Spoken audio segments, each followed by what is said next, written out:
His chains, her salvation. Aurora Darasi had spent years pretending she didn't know the truth about her family. But when she discovered a secret she was never meant to find, she made the mistake of thinking she could run. Now, Tommaso Benedetti stood in her doorway, his voice dark with promise. "You should have known better, Dulcezza," he murmured. "No one runs from me." Chapter 1. The Unveiling of Hidden Truths. The late afternoon sun cast long shadows across the polished terracotta tiles of Aurora's modest Florence apartment. Dust motes danced in the golden light, illuminating the carefully curated clutter of a life lived deliberately, a life constructed to be ordinary. Aurora Darasi hummed a tuneless melody as she watered her thriving basil plant, its fragrant leaves of vibrant green against the backdrop of faded floral wallpaper. She often reminded herself, just Aurora, the retired art restorer, a woman who enjoyed quiet evenings, good wine, and the occasional visit from her niece, Sophia.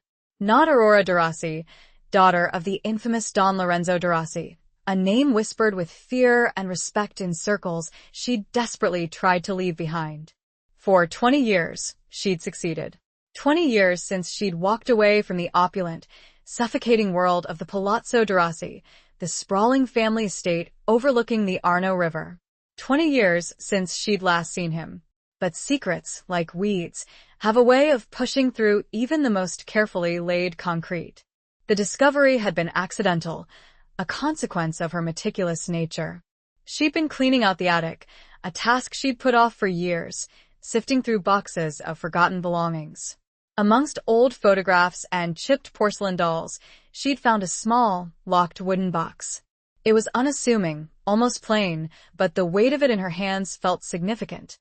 The lock was intricate, old-fashioned, and after several frustrating attempts, she'd finally managed to pick it with a hairpin, a skill surprisingly retained from her rebellious teenage years. Inside, nestled on a bed of faded velvet, was a stack of letters. Letters bound with a crimson ribbon, the color of dried blood, the Darasi family crest subtly embossed on the wax seal of each one. The handwriting was her father's, the familiar, elegant script she hadn't seen since his death 5 years prior. But the letters weren't addressed to her mother, or any of her siblings. They were addressed to a woman named Isabella Rossi, a name that meant nothing to Aurora. Curiosity, that relentless, persistent itch, had compelled her to read. And with each carefully penned word, her carefully constructed world began to crumble. The letters spoke of a love affair, passionate and all-consuming, a secret life her father had lived parallel to his public one. They spoke of promises made and promises broken. And most damningly, they spoke of a child. A daughter. Isabella's daughter. Her half-sister. Aurora had read the letters again and again, each time the words hitting her with the force of a physical blow. The betrayal wasn't just her father's, it was the entire family's. Her mother, her brothers, they must have known. They had all kept this secret, this person hidden from her. The final letter, dated just months before her father's death, was the most unsettling. It was filled with a desperate plea, a promise of protection, and a chilling warning. If anything happens to me, Isabella, protect our daughter. They will never accept her. They will see her as a threat. The they was unmistakable. The Darasi family. Her family. The weight of this revelation had been crushing. The carefully constructed facade of her ordinary life felt flimsy, transparent. She was no longer just Aurora, the art restorer. She was Aurora Darasi, a woman inextricably linked to a world of secrets, lies, and danger. A world she thought she had escaped. She'd spent weeks and a days, going through the motions of her life, while her mind raced. Sleep had become a luxury, her nights haunted by fragmented images of her father, her family, and the unknown sister she'd never met.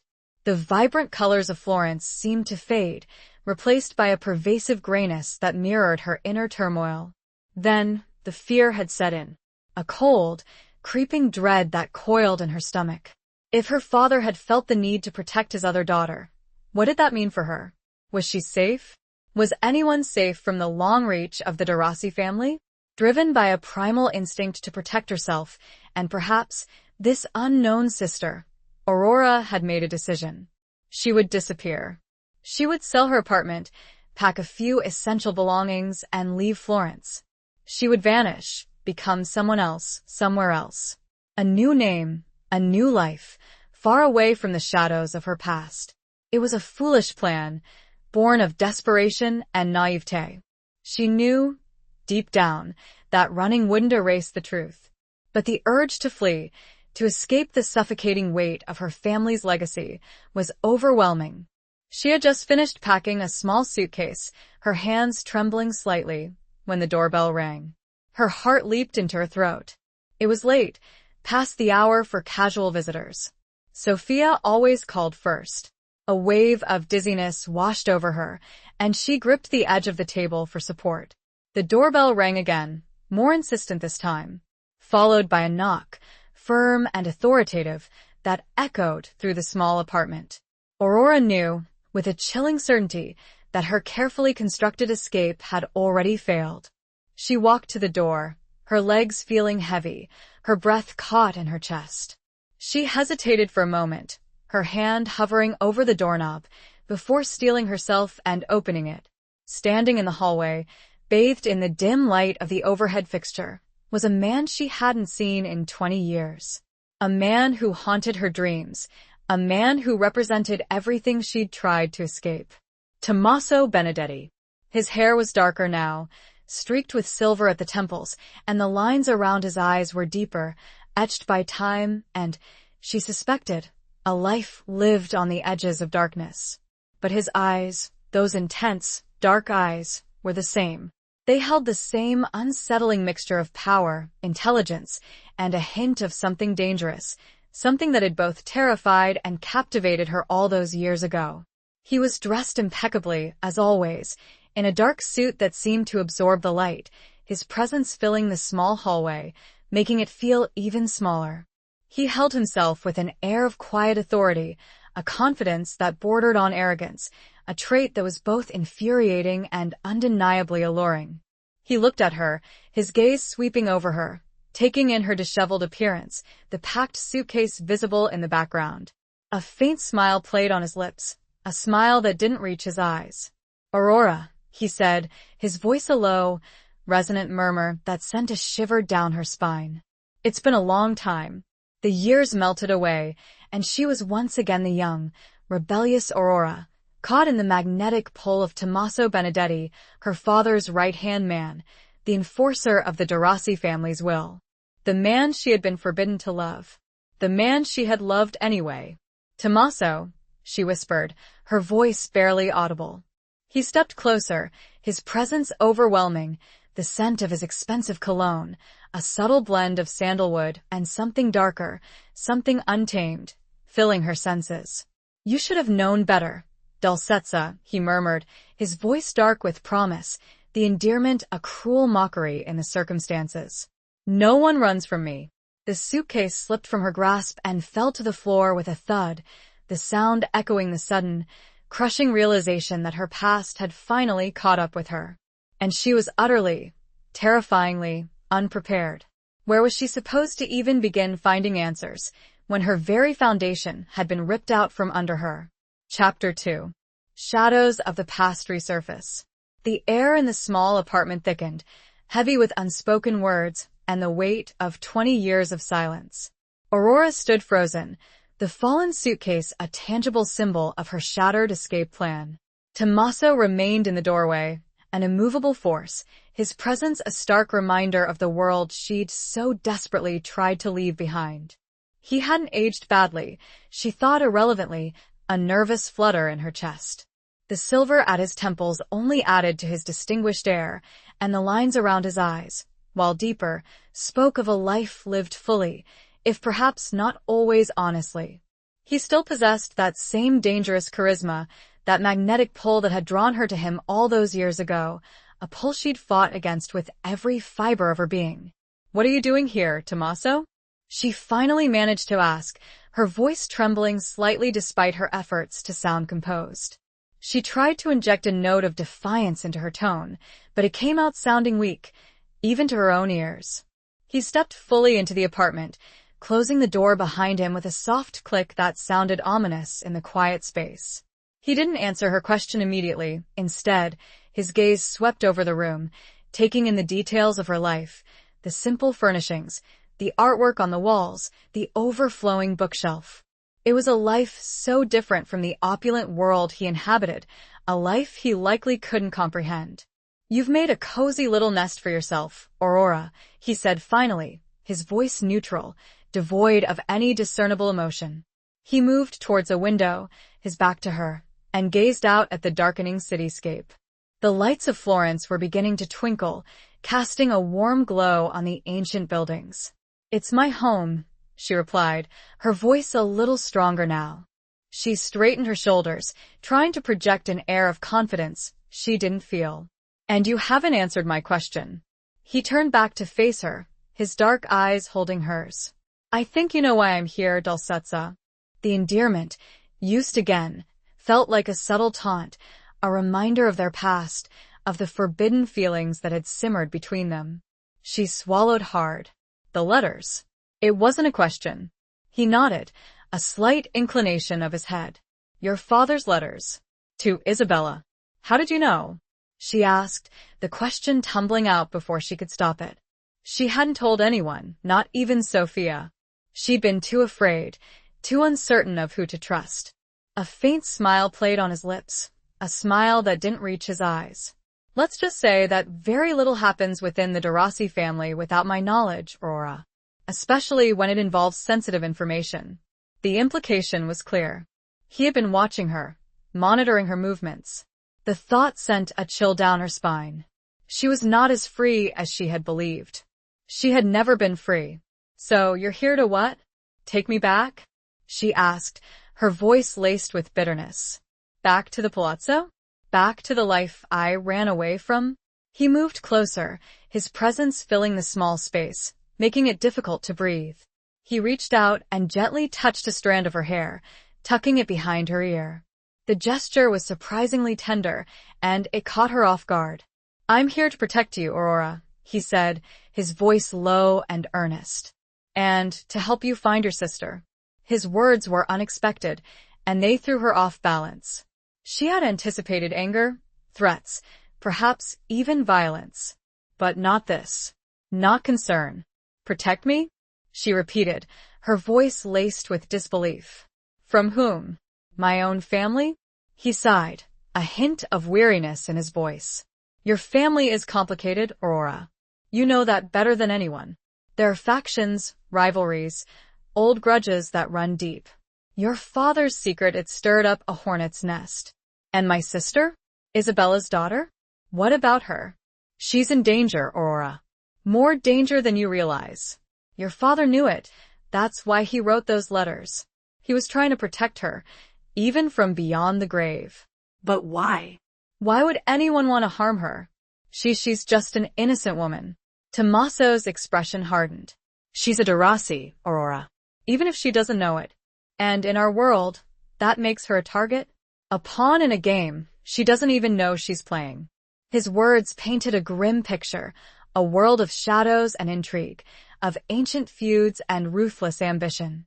A world she had desperately tried to escape. "I don't understand," she whispered, her voice filled with confusion and fear. "What game? Who are these people?" He stepped back, his gaze holding hers. "It's a long story, Aurora.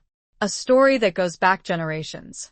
A story of betrayal, revenge, and a struggle for power that has consumed our families for decades." He paused, his eyes searching hers. "But for now, all you need to know is that your sister is in danger, and we need to find her before it's too late." "We?" she repeated, the word catching in her throat. He nodded. "Yes, Aurora. We. You and I." The thought of working with Tommaso, of re-entering the world she'd so desperately tried to escape, filled her with a mixture of dread and something else. A flicker of excitement, a spark of the forbidden attraction that had always existed between them. She looked at him, at the man who represented everything she feared and everything she had once desired. He was offering her a chance to protect her sister, to uncover the truth about her family's past.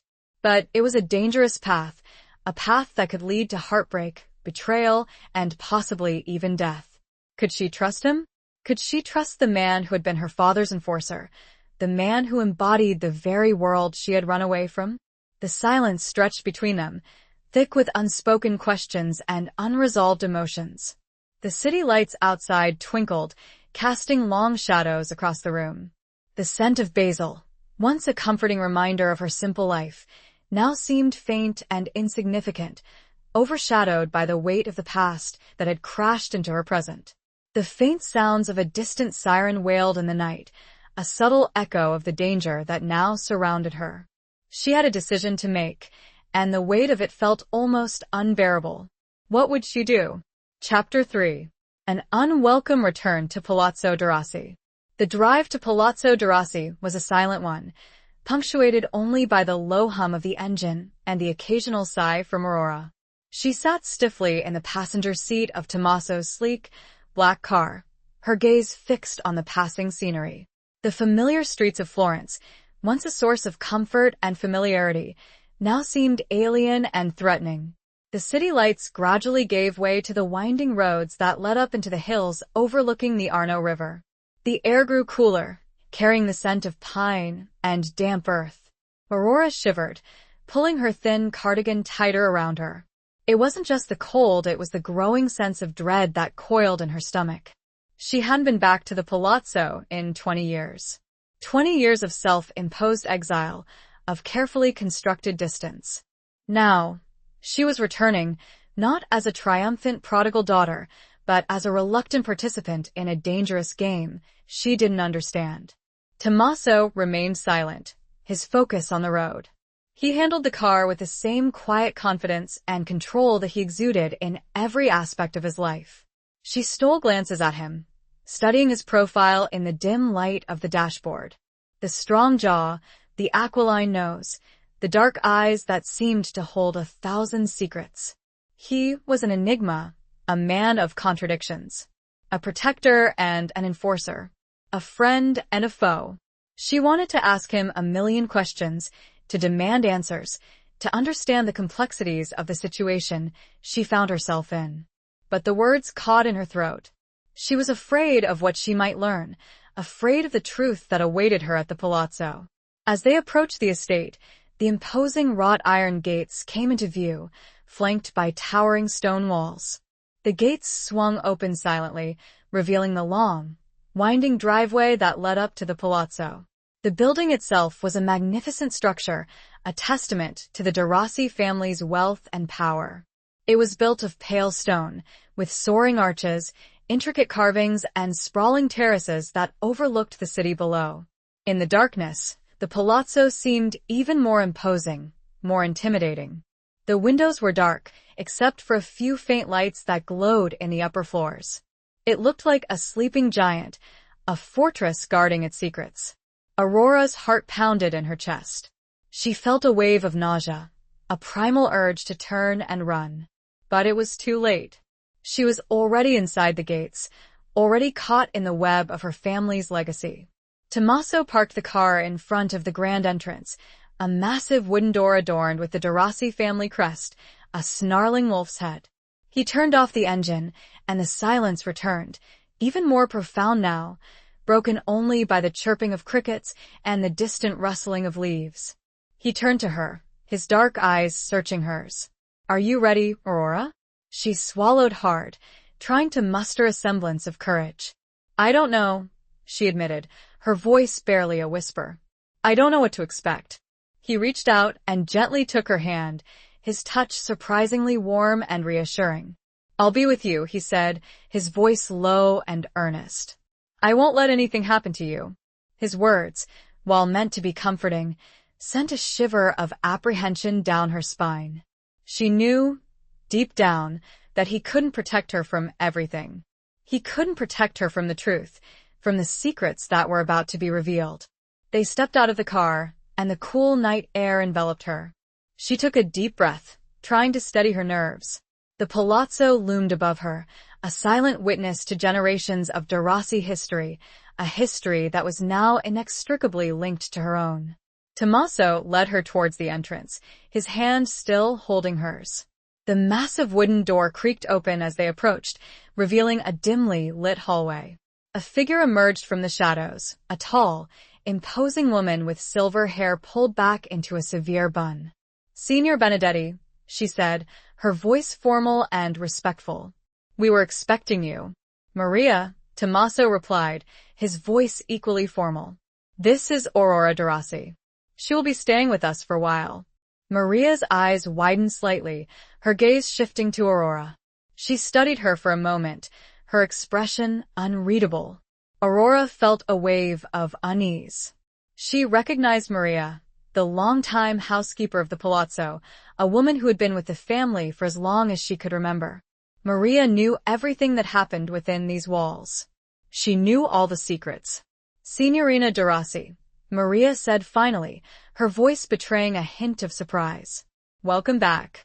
The words were polite, but Aurora detected an undercurrent of something else. Suspicion? Disapproval? She couldn't be sure. "Thank you, Maria," she replied, trying to sound confident. Tommaso led her into the hallway, a vast, echoing space with a high, vaulted ceiling and marble floors. The walls were adorned with portraits of de Rossi ancestors, their stern faces gazing down at her, judging her. She felt a sense of claustrophobia, a feeling of being trapped, surrounded by the ghosts of her past. "Your brothers are waiting for you in the library," Maria said, her voice echoing in the vast space. "They are eager to see you." Eager? Or angry? Aurora wondered. She knew her brothers, Marco and Alessandro. They were powerful men, accustomed to getting their way. They would not be pleased that she had returned, that she was stirring up the past. Tommaso squeezed her hand reassuringly. "Don't worry," he whispered. "I'll be right beside you." He led her down the hallway, towards the library, a room she remembered well. It was a large, imposing room, lined with bookshelves filled with leather-bound volumes.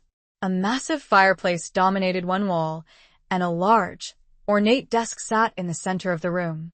As they entered the library, Aurora saw her brothers standing by the fireplace, their faces illuminated by the flickering flames. Marco, the eldest, was a tall, powerfully built man with a stern expression and piercing blue eyes. Alessandro, the younger brother, was more slender, with a charming smile that could be both disarming and dangerous. They both turned to look at her, their expressions a mixture of surprise, anger, and something else. Something she couldn't quite decipher. The air in the room was thick with tension, heavy with unspoken accusations and years of resentment. The reunion she had dreaded was finally here, and she had no idea what to expect. The brothers' shadows danced on the walls, seeming to take on a life of their own, a subtle reminder of the hidden darkness that permeated the family. Chapter 4. Whispers in the dark corridors. The silence in the library stretched, taut and brittle, like a wire about to snap. Marco and Alessandro stared at Aurora, their expressions a complex mixture of emotions she couldn't fully decipher. Resentment, yes, that was clear. Anger, certainly. But there was something else lurking beneath the surface. A hint of fear? Tommaso stood beside her, a silent, reassuring presence, his hand still resting lightly on her arm. She was grateful for his support, for his unwavering presence in this hostile environment. Marco was the first to break the silence. "Aurora," he said, his voice cold and formal. 20 years. A long time to be away from your family." His words were an accusation, a reminder of her self-imposed exile. She met his gaze, trying to project an air of defiance she didn't feel. "I had my reasons," she replied, her voice trembling slightly. Alessandro let out a short, sharp laugh. "Reasons? Or excuses?" "You ran away, Aurora. You abandoned us." "I didn't abandon you," she retorted, her voice gaining strength. "I needed to define my own life, away from all of this." She gestured vaguely around the opulent library, a symbol of the suffocating world she'd left behind. Marco stepped closer, his imposing figure looming over her. "And what brought you back? After all this time?" She hesitated, unsure of how much to reveal. She didn't trust her brothers, not completely. She knew they were capable of anything. I found something, she said finally, her voice low. Something that changed everything. The letters, Alessandro said, his voice sharp. Tommaso told us. She glanced at Tommaso, surprised. He hadn't told her he would inform her brothers. But then again, he was their confidant, their advisor, their enforcer. He owed his loyalty to them, not to her. Yes, she said, turning back to face her brothers. The letters. From our father. To Isabella Rossi. The mention of Isabella's name seemed to have a visible effect on Marco and Alessandro. Their expressions hardened, their eyes narrowing. What do you know about Isabella Rossi? Marco demanded, his voice dangerously low. Only what was in the letters, Aurora replied. That she was involved with our father. That they had a child. A daughter. A tense silence fell over the room. The only sound was the crackling of the fire in the fireplace. Alessandro was the first to speak. A lie, he said, his voice dismissive. A fabrication. Our father would never. He did, Aurora interrupted, her voice firm. I read the letters, Alessandro. I saw the proof. Marco stepped forward, his face inches from hers. And what do you intend to do with this proof? He asked, his voice a menacing whisper. She met his gaze, refusing to be intimidated. I want to find her, she said. My sister. I want to know the truth. Marco and Alessandro exchanged a look, a silent communication that spoke volumes. Aurora felt a knot of fear tighten in her stomach. She knew she was treading on dangerous ground, stirring up secrets that had been buried for decades. This is a mistake, Aurora, Marco said, his voice softer now, but no less threatening. Some things are best left buried. Some secrets are better left untold. But not this one, she insisted. Not this time. She's my sister. I have a right to know. Alessandro let out a sigh of exasperation. You don't understand, Aurora. You don't understand the implications of what you're doing. You're putting yourself and all of us in danger. Danger? She repeated, her voice laced with disbelief. From whom? From you? From others, Marco said, his voice cryptic. Others who have a vested interest in keeping this secret hidden. Their words were vague, unsettling. They spoke of a hidden world, a world of shadows and intrigue, a world she had only glimpsed through her father's letters. I'm not afraid, she said, though she knew it was a lie. She was terrified, but she was also determined. She wouldn't be intimidated. She wouldn't be silenced. Tommaso, who had remained silent throughout the exchange, finally spoke.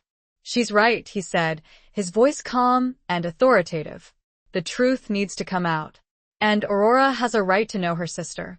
His words seemed to surprise Marco and Alessandro. They looked at him, their expressions questioning. Tommaso, Marco said, his voice warning. You know the risks. I do, Tommaso replied, his gaze unwavering. But I also know what's right. And protecting Aurora and helping her find her sister is the right thing to do. His loyalty, it seemed, was not entirely with her brothers. There was a glimmer of hope, a possibility that she wasn't alone in this fight. The tension in the room remained, but it had shifted. The focus was no longer solely on Aurora, but on the unspoken conflict between Tommaso and her brothers. Maria entered the room, carrying a tray with a decanter of wine and glasses. Signorina de Rossi, she said, her voice neutral. Your room is ready. I have prepared the rose suite for you. The rose suite. Aurora remembered it well. It was her old room, the room she had occupied before she left the palazzo. It was filled with memories, both good and bad. Thank you, Maria, she said, her voice subdued. She followed Maria out of the library, leaving Tommaso alone with her brothers. As she walked down the long, dark corridor, she could hear their voices, low and murmuring, discussing her fate. She felt like a pawn in a game she didn't understand, a game with dangerous consequences. The rose suite was exactly as she remembered it.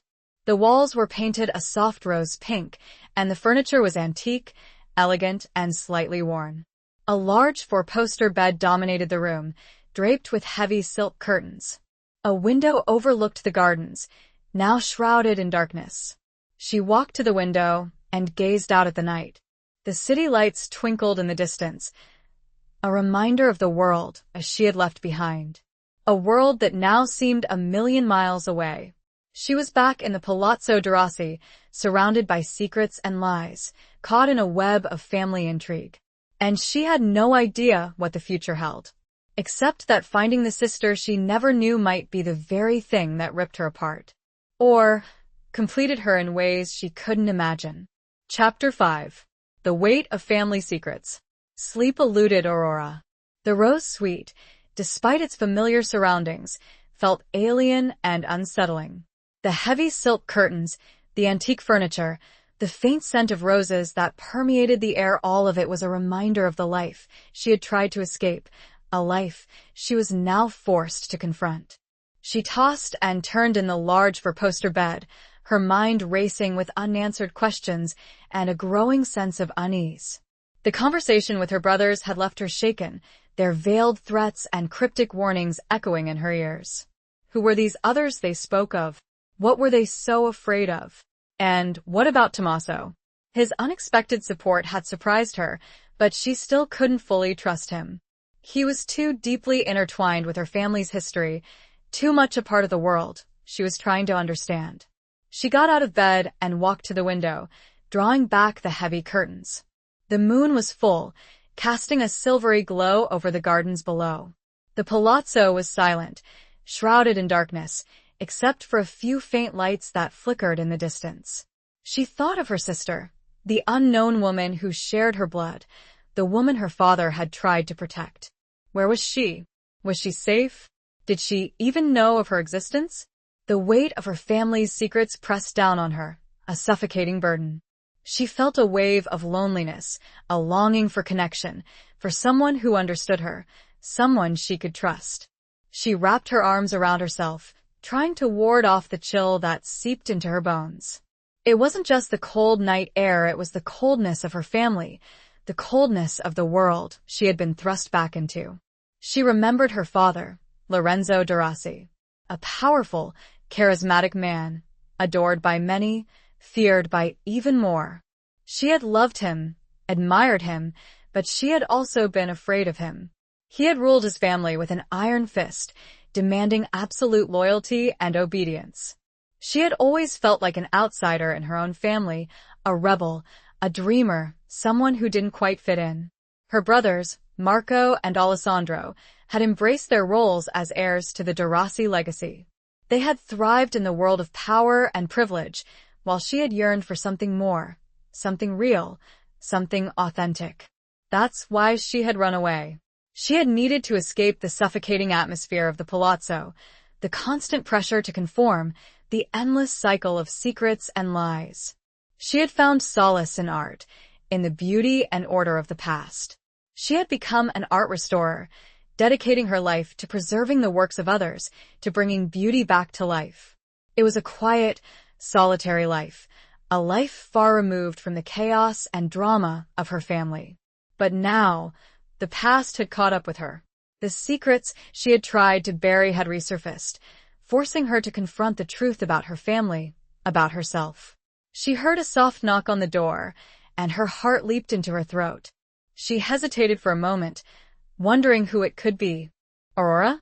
It was Tommaso's voice, low and muffled. She walked to the door and opened it cautiously. He stood in the hallway, his face illuminated by the dim light of a nearby sconce. He looked tired, his eyes shadowed with concern. I couldn't sleep, he said, his voice soft. I wanted to make sure you were all right. She stepped aside, allowing him to enter the room. He closed the door behind him, and they stood in silence for a moment, the only sound the faint ticking of an antique clock on the mantelpiece. I'm not all right, she admitted, her voice trembling. I'm scared, Tommaso. I don't know what to do. He reached out and gently took her hand, his touch sending a shiver through her. I know, he said, his voice reassuring. But you're not alone. I'm here to help you. She looked at him, searching his eyes for any sign of deception, any hint of ulterior motive. But all she saw was genuine concern, a warmth that surprised her. Why? She asked, her voice barely a whisper. Why are you helping me? You owe your loyalty to my brothers, to my family. He sighed, his gaze shifting away from hers. I owe my loyalty to your father, he said, his voice heavy with unspoken emotion. He saved my life years ago. I owe him everything. And you think helping me repays that debt? He nodded. Your father wanted to protect your sister. He wanted her to be safe. I believe that's what he would have wanted me to do. His words were sincere, but Aurora still felt a flicker of doubt. There was something he wasn't telling her, some hidden truth that lay beneath the surface. There's more to it, isn't there? She asked, her gaze fixed on his. He hesitated for a moment, then nodded. Yes, he admitted. There is. But it's not something I can tell you. Not yet. His reluctance to reveal the full truth frustrated her, but she also understood it. He was bound by loyalties, by secrets, by a code of honor she couldn't fully comprehend. Will you at least tell me about my sister? About Isabella? He nodded again. Isabella was a remarkable woman. Beautiful, intelligent, independent. Your father, he fell deeply in love with her. It was a love that consumed him, a love that he couldn't deny, even though it was forbidden. Forbidden? She repeated, her voice laced with curiosity. Why forbidden? Because she was not of our world, he said, his voice vague. She was an outsider. Someone who didn't belong in the Darasi family. Like me, Aurora whispered, a sudden understanding dawning on her. He nodded. In a way, yes. Like you. He paused, his gaze searching hers. Your father, he was torn between his love for Isabella and his duty to his family. He couldn't have both. And in the end, he chose his family. But he never forgot her, Aurora said, her voice filled with a mixture of sadness and understanding. He never stopped loving her. No, Tommaso agreed. He never did. The silence returned, heavier now, filled with the weight of unspoken emotions, of a love story that had ended in tragedy. Aurora looked at Tommaso, at the man who held the key to her past, to her future. She knew she couldn't fully trust him, but she also knew that she needed him. She needed his help to navigate this dangerous world, to uncover the truth about her family, about her sister. The moon continued its silent journey across the sky, casting long shadows across the room. The weight of her family's secrets felt heavy, almost unbearable. But for the first time since her return to the palazzo, she felt a flicker of hope, a glimmer of light in the darkness. She wasn't alone. And that, she realized, was everything. The next steps were unclear, but she knew that confronting her brothers in the morning would be the only way forward. Chapter 6. A Glimmer of Defiance. The morning light crept through the gaps in the heavy curtains, painting streaks of pale gold across the rose suite. Aurora awoke with a start, her heart pounding, the remnants of a restless night clinging to her like a shroud. She had finally drifted off into a fitful sleep, only to be plagued by fragmented dreams, images of her father, her brothers, and the unknown sister she had never met. She got out of bed, her body stiff and aching. She felt a sense of dread, a knot of anxiety tightening in her stomach. She knew she had to face her brothers, to demand answers, to confront the secrets that had haunted her family for decades. She dressed quickly, choosing a simple black dress that felt both practical and defiant. She brushed her hair, pulling it back into a tight ponytail, a gesture that felt like a small act of rebellion. She looked at her reflection in the antique mirror, her face pale and drawn, her eyes shadowed with fatigue. But there was a spark of determination in her gaze, a glimmer of the defiance that had always been a part of her. She left the rose suite and walked down the long, silent corridor. The palazzo was still quiet, the only sound the faint creaking of the floorboards beneath her feet. The portraits of her ancestors seemed to gaze down at her, their expressions disapproving, judging. She reached the library, the scene of last night's confrontation. She hesitated for a moment, taking a deep breath, before pushing open the heavy wooden door. Marco and Alessandro were already there, standing by the fireplace, their faces illuminated by the soft morning light. They turned to look at her, their expressions unreadable. Tommaso was not present. Aurora, Marco said, his voice formal and cold. "We were wondering when you would grace us with your presence." She ignored his sarcasm, stepping further into the room. "I want to know the truth," she said, her voice firm and clear. "About Isabella. About my sister. About everything." Alessandro let out a sigh of exasperation. "We told you last night, Aurora. This is a mistake. You're stirring up things that are best left alone." "I don't care," she retorted, her voice rising. "I have a right to know. She's my family, and I won't be silenced." Marco stepped closer, his imposing figure towering over her. "You don't understand the danger you're in, Aurora. You're playing with fire." "Then tell me," she demanded, her voice trembling slightly. "Tell me who these others are. Tell me why they're so afraid of my sister." Marco and Alessandro exchanged a look, a silent communication that spoke volumes. Aurora felt a surge of frustration, a sense of being shut out, excluded from the secrets that controlled her life. "It's complicated," Marco said finally, his voice evasive. "Uncomplicated," she snapped. "I'm tired of the secrets. I'm tired of the lies." Alessandro stepped forward, his expression softening slightly. "Aurora," he said, his voice more gentle than his brother's. "We're trying to protect you. We're trying to keep you safe." "From whom?" she repeated, her voice laced with disbelief. "From the truth?" "From the consequences of the truth," Marco said, his voice hard. "The de Rossi family has enemies, Aurora. Powerful enemies. Enemies who would use this information to destroy us. And my sister? Is she one of those enemies?" Marco hesitated. "She could be," he admitted. "Unintentionally. She's a loose end. A liability." His words chilled her to the bone. They were talking about her sister, her own flesh and blood, as if she were a problem to be solved, a threat to be eliminated. "She's a person," Aurora said, her voice shaking with anger. "She's not a liability. She's my sister." Marco sighed, running a hand through his hair. "You don't understand, Aurora. You've been away for too long. You don't know how things work in our world." "Then explain it to me," she demanded. "Make me understand." Marco and Alessandro exchanged another look, a longer one this time. Aurora felt a flicker of hope. Perhaps she was finally getting through to them. Perhaps they were finally realizing that she wouldn't be deterred. Marco turned back to her, his expression resigned. "There's a rival family," he said, his voice low. "The Bellini family. We've been at war with them for generations. A blood feud. It's complicated. And Isabella? Where does she fit into all of this?" "Isabella's mother was a Bellini," Alessandro said, his voice barely a whisper. The revelation hit Aurora like a physical blow. Her sister, the daughter of her father and Isabella, was also the granddaughter of their family's sworn enemy.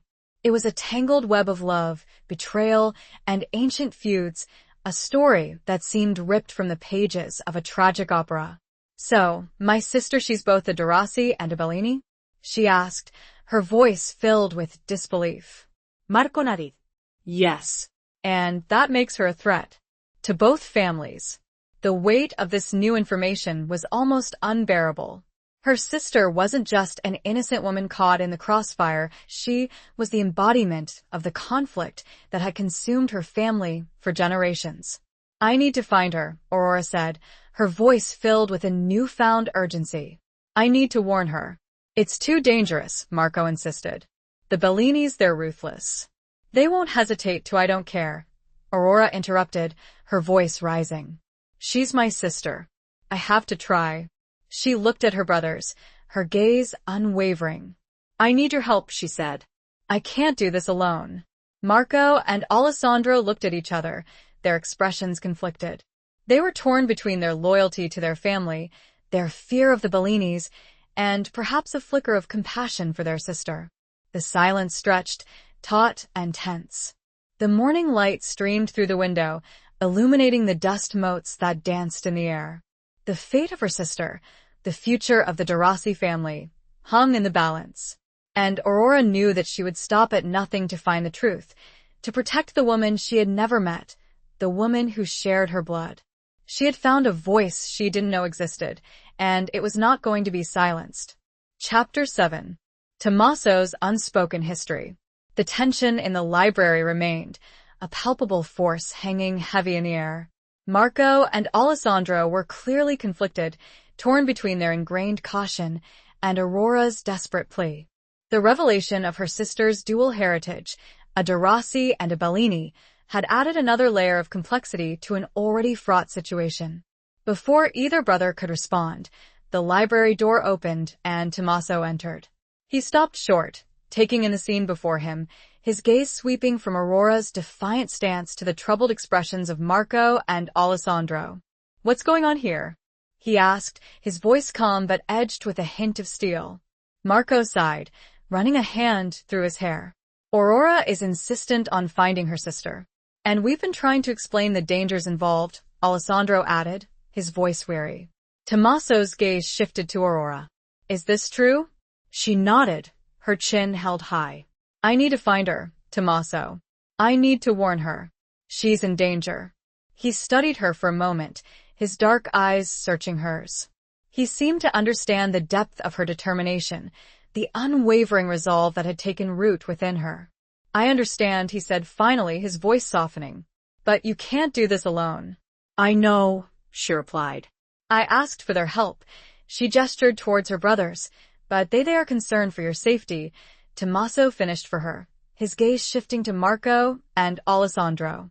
"And rightfully so. The Bellinis are not to be trifled with." "But we can't just abandon her," Aurora protested. "She's family." A tense silence fell over the room. Tommaso seemed to be weighing his options, calculating the risks.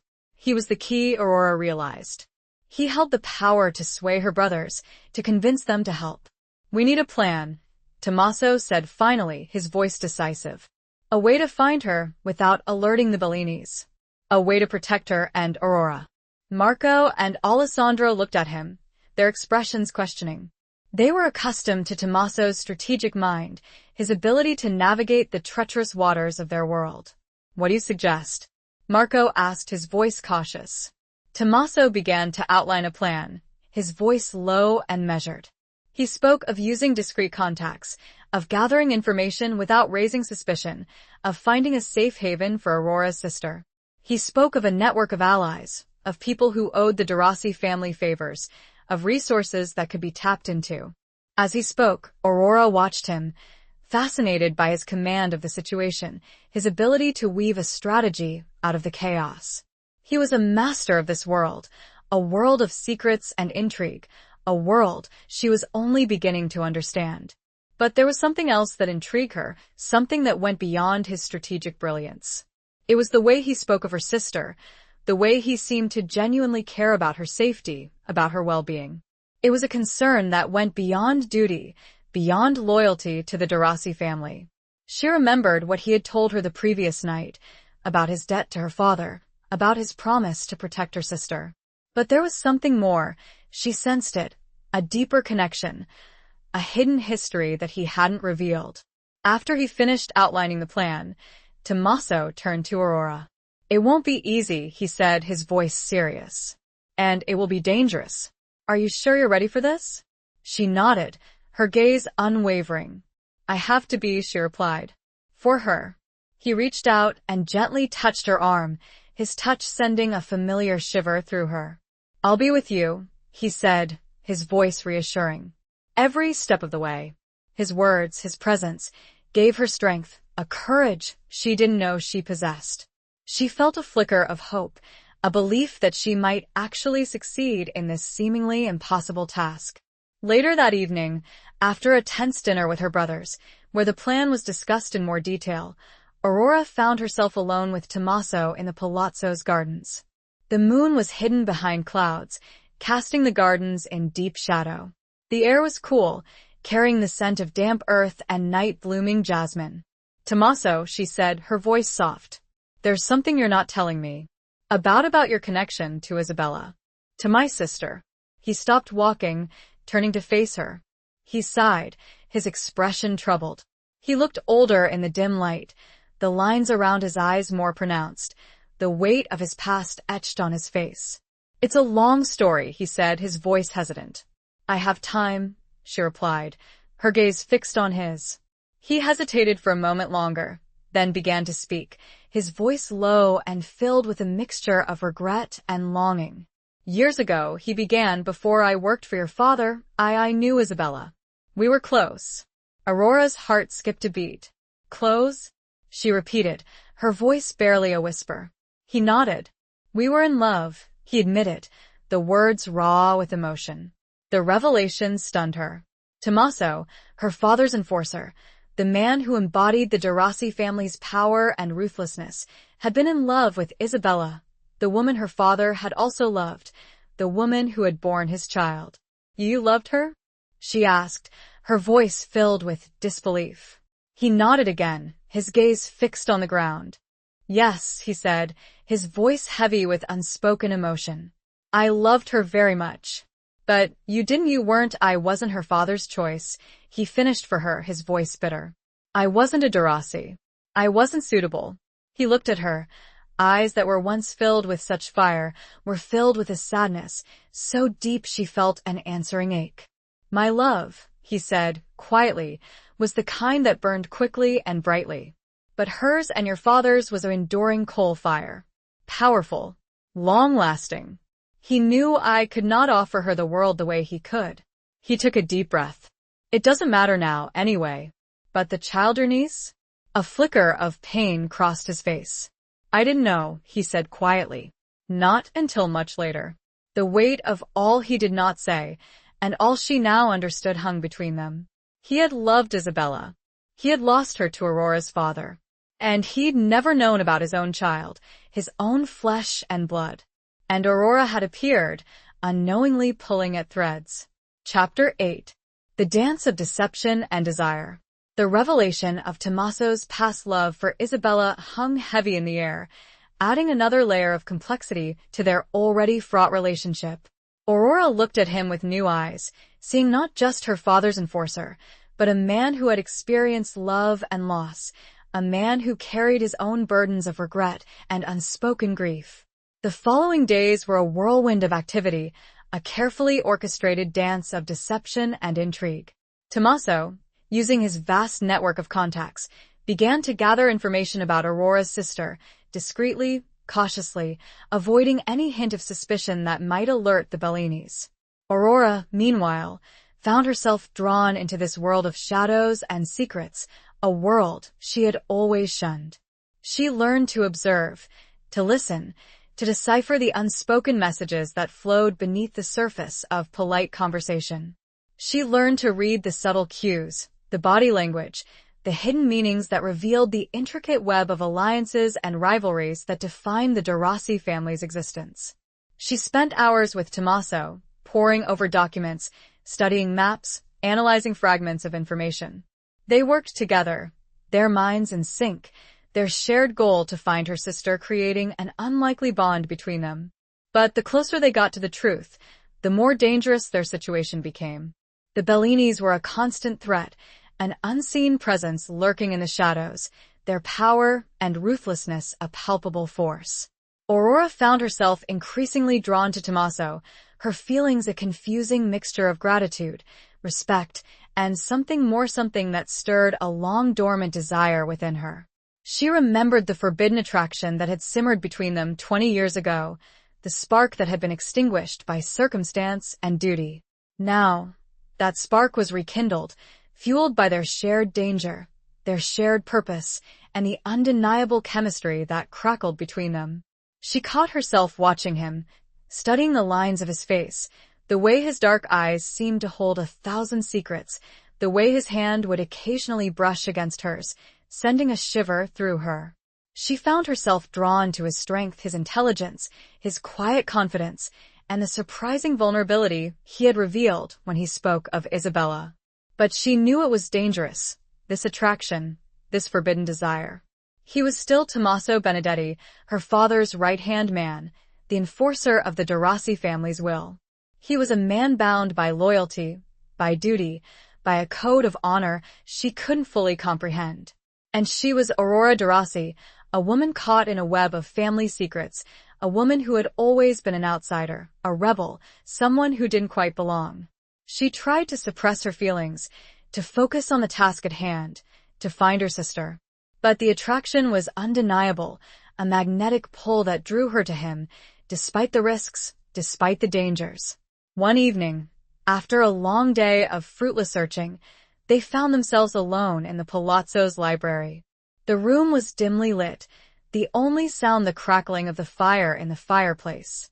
They were sitting close together, poring over a faded photograph of Isabella, a photograph Tommaso had found hidden amongst his belongings. Aurora glanced at him, catching his gaze. He looked tired, his eyes shadowed with exhaustion, but there was a warmth in his expression, a tenderness that made her heart ache. "We'll find her, Tommaso," she said, her voice soft, reassuring. He nodded, a faint smile playing on his lips. "I know," he replied. "We will." He reached out and gently took her hand, his touch sending a familiar jolt of electricity through her. He held her hand, his fingers intertwining with hers, a silent connection that spoke volumes. She looked at him, her heart pounding in her chest. The air between them was thick with unspoken emotions, with the weight of their shared past, their uncertain future. He leaned closer, his gaze fixed on hers, his dark eyes searching her soul. She felt a familiar pull, a magnetic force that drew her to him, a desire that she could no longer deny. "Aurora," he whispered, his voice husky with emotion. She knew what he was about to say, what he was about to do. And she knew that she couldn't stop him, that she didn't want to stop him. He cupped her face in his hands, his touch gentle, reverent. He leaned in, his lips brushing against hers, a soft, tentative kiss that sent a wave of heat through her body. She closed her eyes, surrendering to the moment, to the forbidden desire that had simmered between them for so long. The kiss deepened, becoming more passionate, more intense, a release of pent-up emotions, of years of unspoken longing. It was a kiss that shattered the boundaries between them, a kiss that acknowledged the undeniable truth of their feelings. But it was also a kiss that carried a heavy weight of risk, of danger, of the uncertain future that lay ahead. As they broke apart, breathless, their eyes locked, they knew that they had crossed a line, a point of no return. They had entered a dangerous dance, a dance of deception and desire, a dance that could lead to heartbreak, betrayal, and possibly even death. The weight of their families' histories, the feuds, the secrets, all seemed to fade into the background, eclipsed by the intensity of the moment. But the reality remained, a silent threat lurking just beneath the surface, a reminder that their love, if it could even be called that, was forbidden, dangerous, and potentially doomed. They both knew it, but they both knew that neither could turn back, not anymore. Chapter 9. Echoes of a Forgotten Promise. The kiss hung in the air between them, a tangible symbol of their transgression, a silent acknowledgement of the forbidden feelings that had ignited. Aurora's heart raced, her body still trembling from the intensity of the moment.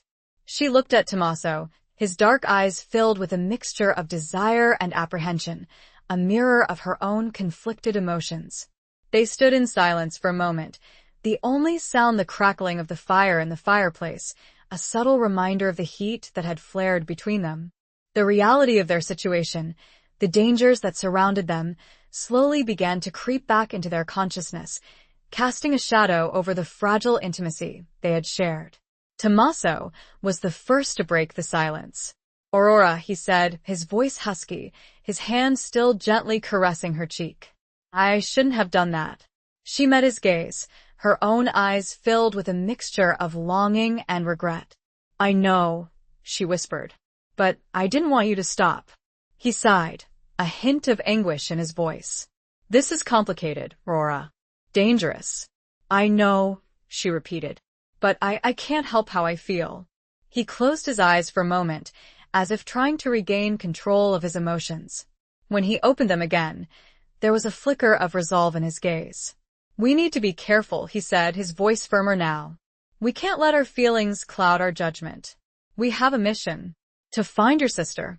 She nodded, her heart aching at his words, at the unspoken acknowledgement that their love, if it could even be called that, was secondary to the dangerous task that lay ahead. "I understand," she said, her voice subdued. He stepped back, creating a physical distance between them, a symbolic representation of the emotional boundaries they needed to maintain. "We'll continue our search," he said, his voice regaining its usual calm, authoritative tone. "We'll follow every lead, every clue, until we find her." She nodded again, trying to match his composure, to suppress the turmoil of emotions that raged within her. She knew he was right. They had a responsibility, a duty, to find her sister, to protect her from the dangers that threatened her. But the kiss, the brief moment of intimacy they had shared, had changed everything. It had awakened a longing within her, a desire that she couldn't ignore, a desire that complicated their already precarious situation. In the days that followed, they continued their search, working together with a renewed sense of urgency. They delved deeper into the Derossi family's history, uncovering long-buried secrets, piecing together fragments of information, trying to unravel the tangled web of alliances and rivalries that defined their world. They discovered that Isabella had been a talented artist, a free spirit who had rebelled against the constraints of her own family, the Bellinis. She had met Lorenzo Derossi at an art exhibition, a chance encounter that had sparked a passionate, forbidden love affair. They learned that Isabella's father, the head of the Bellini family, had vehemently opposed the relationship, forbidding his daughter from seeing Lorenzo. He had seen the Derossis as enemies, as rivals, and he had refused to allow his daughter to be associated with them. But Isabella had defied her father, continuing to see Lorenzo in secret. She had become pregnant, carrying his child, a child that represented the ultimate transgression, a symbol of the forbidden love that had blossomed between them. Aurora discovered a hidden cache of letters, written by Isabella to Lorenzo, letters that spoke of her love for him, her fear of her father, and her determination to protect their unborn child. The letters were filled with passion, with longing, with a desperate plea for a future that would never be. In one of the letters, Isabella wrote of a promise Lorenzo had made to her, a promise to protect their child, no matter what. A promise to keep her safe from the dangers that threatened her, from the wrath of both families. As Aurora read the letters, she felt a profound connection to Isabella, to the woman she had never met, the woman who had borne her sister. She understood her fear, her desperation, her fierce love for her child. She also understood the weight of Lorenzo's promise, the burden he had carried, the secret he had kept hidden for so long. And she understood Tommaso's determination to fulfill that promise, to protect her sister, to honor the memory of the woman he had loved. One evening, while they were working late in the library, Aurora found a small, antique music box hidden amongst Isabella's belongings. She opened it, and a delicate melody filled the room, a haunting tune that seemed to echo with sadness and longing. Tommaso, who had been studying a document, looked up, his expression softening as he recognized the melody. "Isabella used to play that tune," he said, his voice filled with a mixture of nostalgia and regret. "She said it reminded her of us." Aurora looked at him, her heart aching for the pain he had carried for so long, for the love he had lost. She reached out and gently took his hand, her touch conveying a silent understanding, a shared grief. He did not kiss her. He did not pull away either. He squeezed her hand, his gaze fixed on hers. "We'll find her, Aurora," he said, his voice firm, determined. "We'll fulfill your father's promise. We'll keep her safe." He was talking of Aurora's half-sister, but he might as well be speaking of Aurora, too. She looked at him, wondering at this man who had vowed to protect them both. She wondered at his strength. The music box continued to play, its delicate melody filling the room, a poignant reminder of a forgotten promise, a promise that now bound them together, a promise that fueled their determination to find her sister, to unravel the secrets of the past, to face the dangers that lay ahead, and, perhaps, to find a way to navigate the treacherous path of their own forbidden love. Or, at least, to survive it. Chapter 10. Beneath the Surface of Control. The music box's melody faded into silence, leaving a lingering sense of melancholy in the library. The unspoken promise, the shared history, and the forbidden attraction hung heavy in the air between Aurora and Tommaso. The following days were a blur of activity, a frantic race against time. Tommaso's contacts had yielded a promising lead. A woman living in a small village in the Tuscan countryside, a woman who bore a striking resemblance to Isabella, a woman who lived a quiet, secluded life, far from the prying eyes of the world. The woman's name was Sophia, a cruel twist of fate, Aurora thought, sharing the name of her own beloved niece, and she worked as a schoolteacher, leading a simple, unassuming existence. She had no known connections to the De Rossi or Bellini families, no apparent ties to the world of power and intrigue that defined their lives. Tommaso was cautious, wary of a trap, a setup orchestrated by the Bellinis. He insisted on careful reconnaissance, on gathering as much information as possible before making any contact. He didn't want to endanger Aurora or her potential sister. Aurora, however, was impatient. She felt a growing sense of urgency, a desperate need to find her sister, to warn her of the dangers that threatened her. She couldn't shake the feeling that time was running out, that the Bellinis were closing in. She argued with Tommaso, pleading with him to move faster, to take risks. She accused him of being overly cautious, of being blinded by his loyalty to the De Rossi family, of prioritizing their safety over her sister's.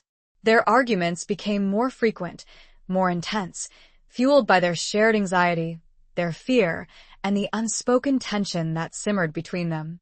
The forbidden kiss, the undeniable attraction, had created a rift between them, a constant reminder of the boundaries they had crossed, the dangers they faced. One evening, after a particularly heated argument, Aurora stormed out of the library, seeking refuge in the palazzo's gardens. The night air was cool, carrying the scent of roses and damp earth. The moon was full, casting a silvery glow over the manicured lawns and ancient statues. She walked aimlessly, her mind racing, her emotions in turmoil. She felt a wave of loneliness, a sense of isolation, despite being surrounded by her family, by Tommaso. She was caught between two worlds, the world she had created for herself, the quiet, solitary life of an art restorer, and the world she had been thrust back into, the dangerous, treacherous world of the De Rossi family. She found herself standing by a small fountain, its water cascading gently into a marble basin. She sat on the edge of the fountain, gazing at her reflection in the moonlit water. She looked tired, her eyes shadowed with fatigue, her face pale and drawn. But there was also a flicker of determination in her gaze, a resolve that refused to be extinguished. She heard footsteps behind her, and she knew it was Tommaso. She didn't turn around, her gaze fixed on the water.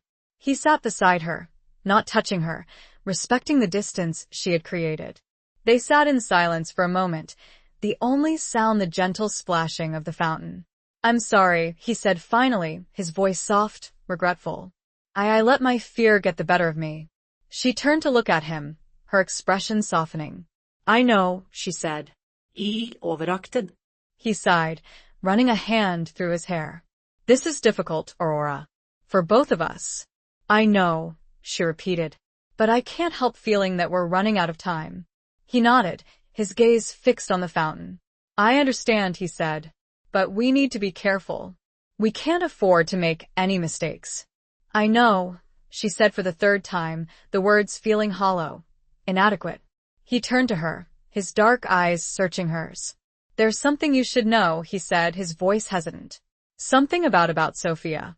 The woman in the village." Aurora's heart skipped a beat. "What is it?" she asked, her voice barely a whisper.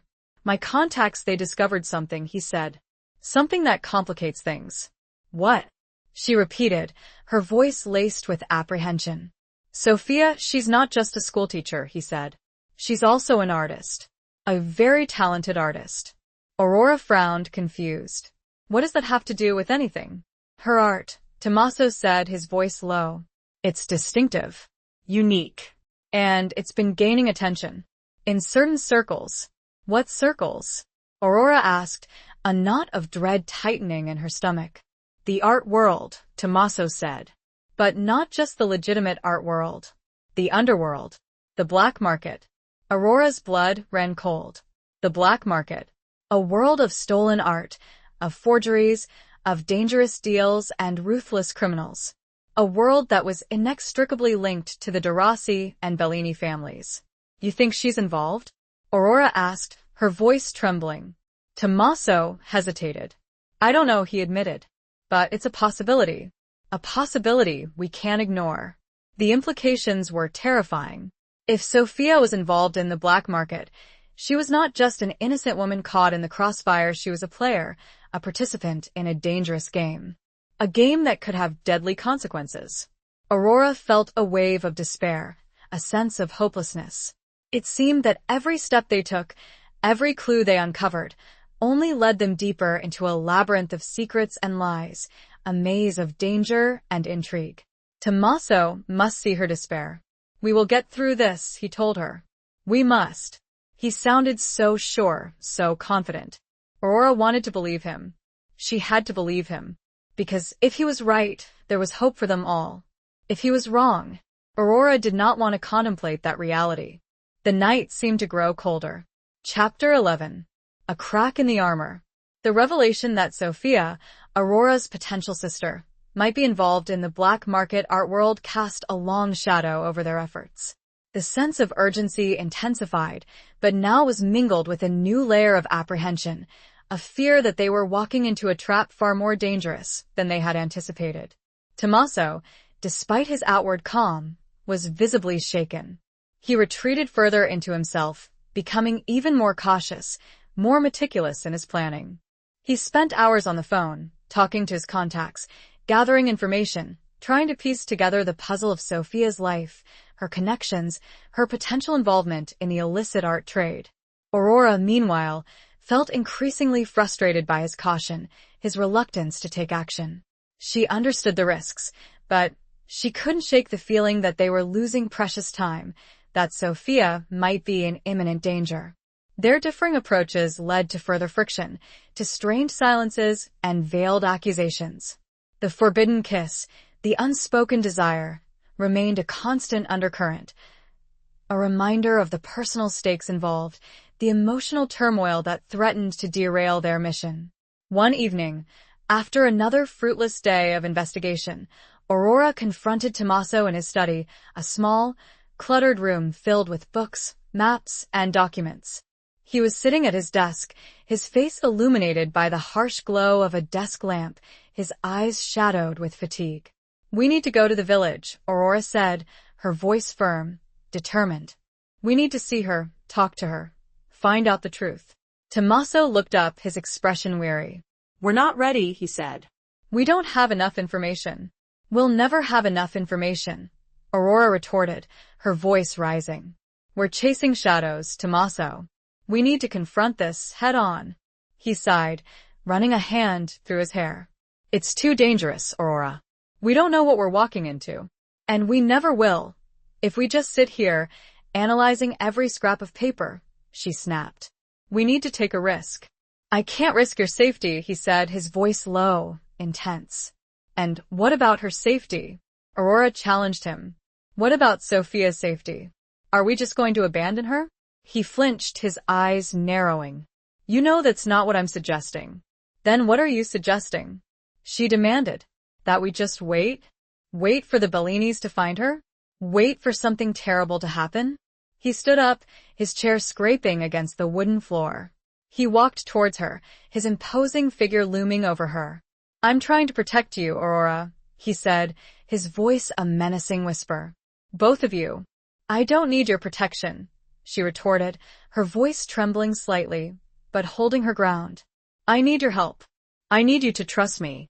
He stopped inches from her, his dark eyes searching hers. The air between them crackled with tension, with the unspoken emotions that simmered beneath the surface. Trust you? He repeated, his voice laced with a hint of disbelief. After what happened? He was referring to the kiss, to the forbidden moment of intimacy they had shared. The memory of it hung between them, a constant reminder of the boundaries they had crossed, the risks they had taken. Aurora felt a flush of heat rise to her cheeks. She looked away, unable to meet his gaze.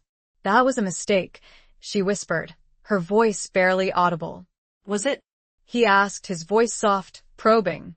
She looked back at him, her eyes filled with a mixture of confusion and longing.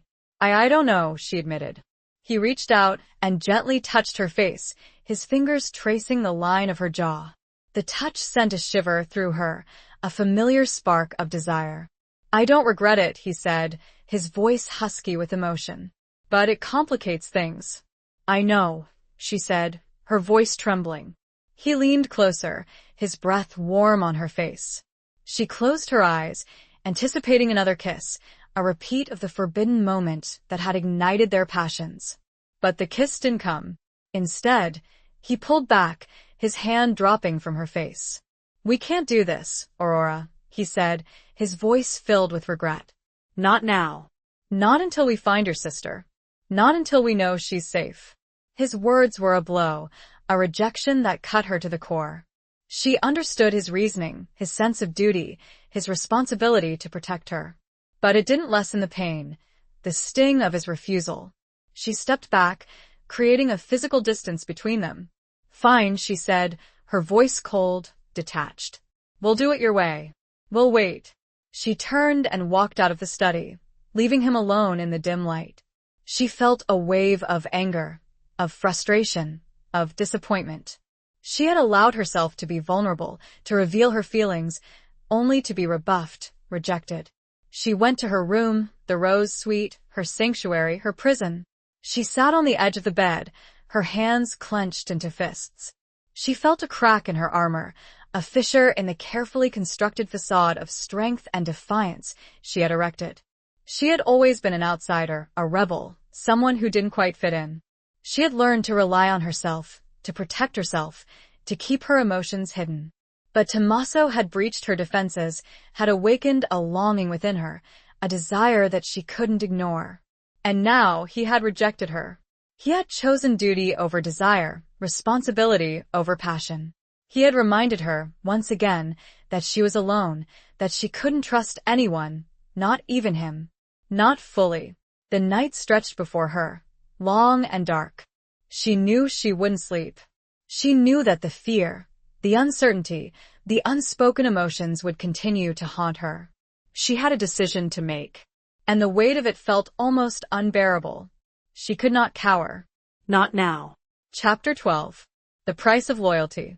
The next morning, Aurora awoke feeling a renewed sense of determination, a steely resolve that had hardened during the restless night. She had been foolish to let her emotions cloud her judgment, to allow herself to be vulnerable with Tommaso. She needed to be strong, focused, and independent.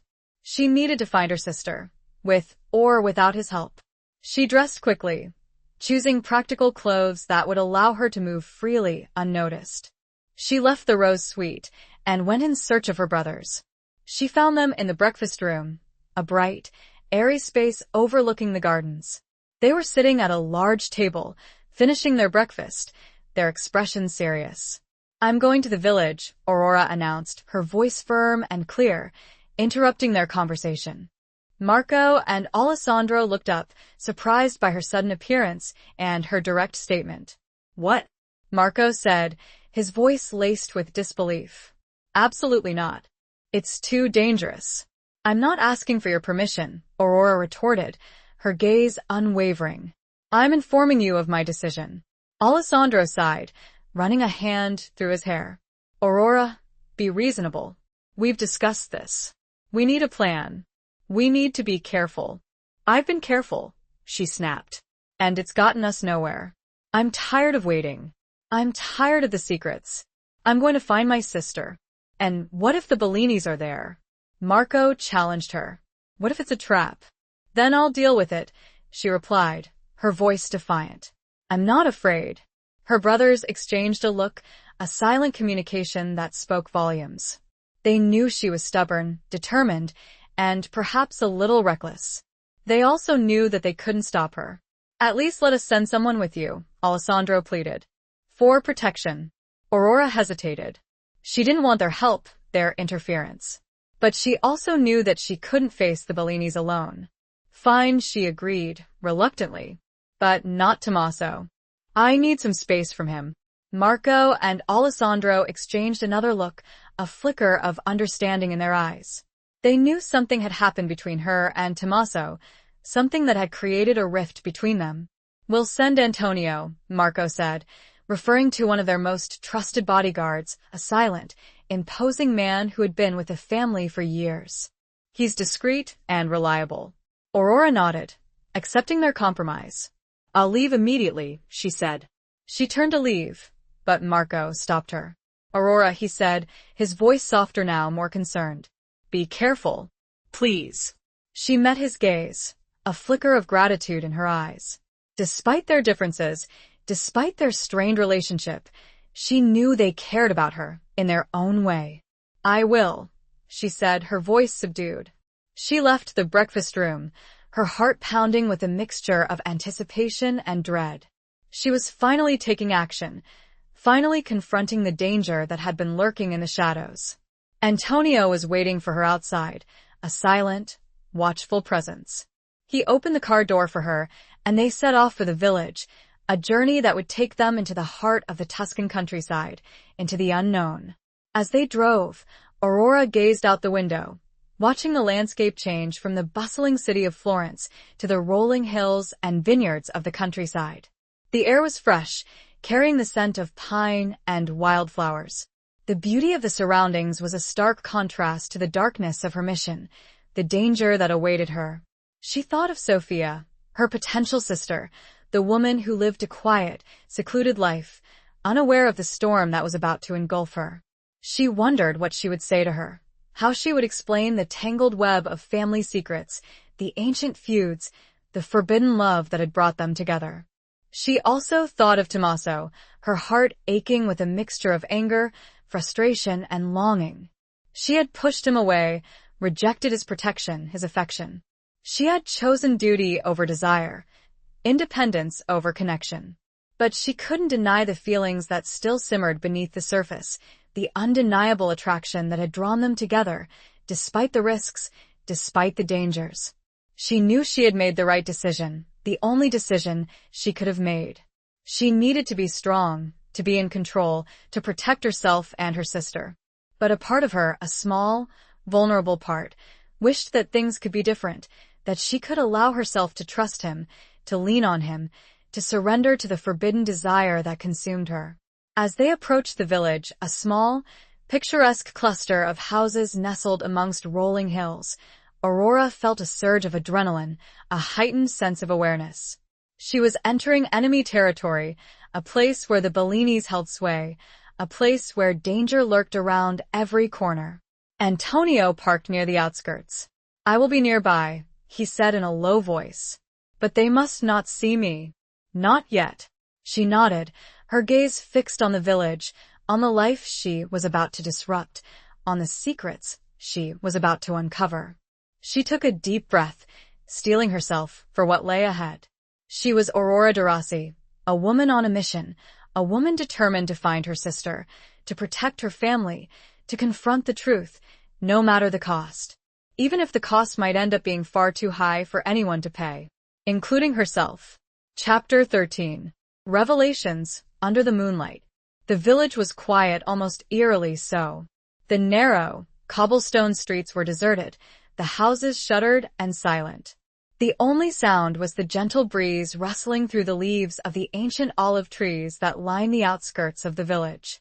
Aurora walked cautiously, her senses on high alert, scanning her surroundings for any sign of danger, any hint of the Bellinis' presence. Antonio followed at a discreet distance, a silent shadow, his watchful eyes constantly scanning the rooftops and alleyways. She found Sophia's house, a small, modest cottage with a flower-filled garden, located on the edge of the village. The house was dark, except for a faint light flickering in one of the windows. Aurora hesitated for a moment, her heart pounding in her chest. She took a deep breath, steeling herself, and approached the front door. She knocked softly, her knuckles rapping against the weathered wood. There was a moment of silence, then the sound of footsteps approaching. The door opened a crack, and a woman peered out, her face obscured by shadow. Yes, the woman asked, her voice cautious. wary. Sophia? Aurora asked, her voice trembling slightly. My name is Aurora. I need to talk to you. It's important. The woman hesitated for a moment, then opened the door wider, revealing herself fully. She was younger than Aurora had expected, perhaps in her late 30s, with long, dark hair and striking green eyes that bore a startling resemblance to her own.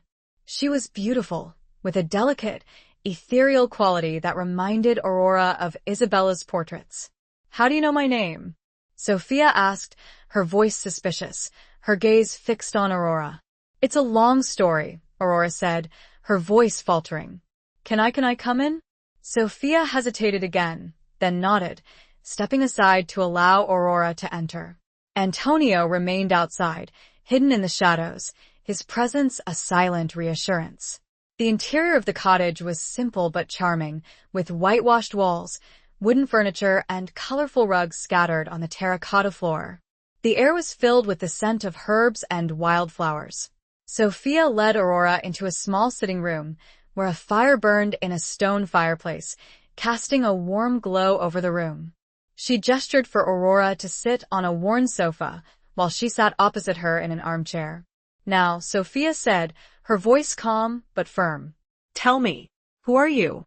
And why are you here? Aurora took a deep breath, trying to gather her thoughts, to find the right words to explain the tangled web of family secrets, the ancient feuds, the forbidden love that had brought them together.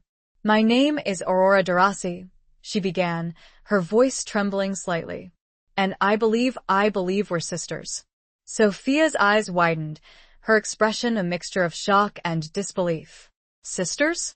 She repeated, her voice barely a whisper. That's impossible. It's true, Aurora insisted. Our father was Lorenzo Darasi. Sophia shook her head, her eyes filled with confusion. I don't understand. My father, he died when I was a child. His name was Giovanni Rossi. He wasn't your biological father, Aurora explained. Your mother was Isabella Rossi. She had a relationship with Lorenzo Darasi many years ago. A secret relationship. Sophia stared at her, her face pale, her hands trembling. A secret? She repeated. Why would it be a secret? Because your mother's family, the Bellinis, they're enemies of the Darasis, Aurora said, her voice low, hesitant. A blood feud. It's complicated. Sophia's eyes widened in horror. The Bellinis? She whispered. But I have nothing to do with them. I know, Aurora said, her voice soothing. But they might not see it that way. You're a Darasi. And that makes you a target. Sophia shook her head, tears welling up in her eyes. This is insane, she said, her voice choked with emotion. I don't believe it. Aurora reached into her bag and pulled out a small, velvet pouch. She opened it and took out a locket, a delicate gold locket with a miniature portrait of Isabella inside. This was your mother's, Aurora said, her voice soft. My father gave it to her. It's proof. She handed the locket to Sophia, who took it with trembling hands. She opened it, her eyes fixed on the portrait of her mother, a woman she barely remembered. Tears streamed down her face as she recognized the familiar features, the gentle smile, the striking green eyes that mirrored her own. Mama, she whispered, her voice filled with a mixture of grief and longing. Aurora reached out and gently took Sophia's hand, her touch conveying a silent understanding, a shared connection. I know this is a lot to take in, Aurora said, her voice soothing. But I'm here for you. I'll protect you. I promise. Sophia looked up at her, her eyes filled with a mixture of fear and hope. Why? She asked. Why are you doing this? You don't even know me. Because you're my sister, Aurora replied, her voice firm, determined. And family protects each other. They sat in silence for a moment, the only sound the crackling of the fire and Sophia's quiet sobs. The truth had been revealed, the secrets exposed, but the danger remained, a constant threat lurking in the shadows. Suddenly, there was a loud crash from outside, followed by the sound of shouting. Antonio's voice, raised in anger, could be heard above the din. Aurora and Sophia exchanged a look of terror. The Bellinis had found them. The front door burst open, and several men stormed into the cottage, their faces masked, their weapons drawn. Aurora stood up, shielding Sophia with her body, her heart pounding with fear. But it was not Aurora that the men focused on. It was Sophia. The leader of the men looked straight at Sophia, his face contorting in a cruel smile. Well, he said. Looks like we found our little artist. He snapped his fingers, and his men grabbed Sophia, pulling her to her feet. Aurora tried to intervene, but she was swiftly pushed aside. She watched in terror as Sophia was dragged away into the night. Chapter 14. The Unraveling of Trust. Aurora was thrown to the floor, her head hitting the hard stone with a sickening thud. She lay there for a moment, dazed and disoriented, the sounds of the struggle fading into the distance. She struggled to her feet, her body aching, her mind racing. Sophia had been taken. The Bellinis had found them. She stumbled out of the cottage, her eyes scanning the darkness, desperately searching for any sign of Sophia, of Antonio. She found Antonio lying unconscious in the garden, his body bruised and battered. She knelt beside him, checking his pulse, relieved to find it weak but steady. She ran back inside the cottage, grabbing a glass of water and a cloth. She returned to Antonio, gently dabbing his face, trying to revive him. He groaned, his eyes fluttering open. "Sophia," he whispered, his voice hoarse. They took her. "I know," Aurora said, her voice trembling. "We need to go after them. We need to get her back." Antonio struggled to sit up, his face contorted with pain. "I can't," he said. They broke my leg." Aurora's heart sank. She was alone, without protection, without any way to track the Bellinis, to find Sophia. She felt a wave of despair, a sense of helplessness. She remembered Tommaso, his warnings, his caution. She had ignored him, pushed him away, convinced that she could handle this on her own. She had been foolish, reckless, and now Sophia was paying the price. She pulled out her phone, her hands trembling, and dialed Tommaso's number. It rang several times before he answered, his voice filled with concern. "Aurora? What's wrong? Where are you?" "They took her," she said, her voice choked with emotion. "The Bellinis, they took Sophia." There was a moment of silence, then Tommaso's voice, sharp and urgent. "Where are you?" "I'm coming." She gave him the location, her voice barely a whisper. She hung up the phone, her hands shaking uncontrollably. She felt a wave of guilt, of shame. She had failed. She had failed to protect her sister. She had failed to heed Tommaso's warnings. She had failed to trust him. She sat beside Antonio, waiting for Tommaso to arrive, her mind racing with fear and uncertainty. She replayed the events of the evening, trying to understand how the Bellinis had found them, how they had known about Sophia. She remembered the leader of the men, his cruel smile, his words, "Looks like we found our little artist." He had known about Sophia's art, about her involvement in the black market.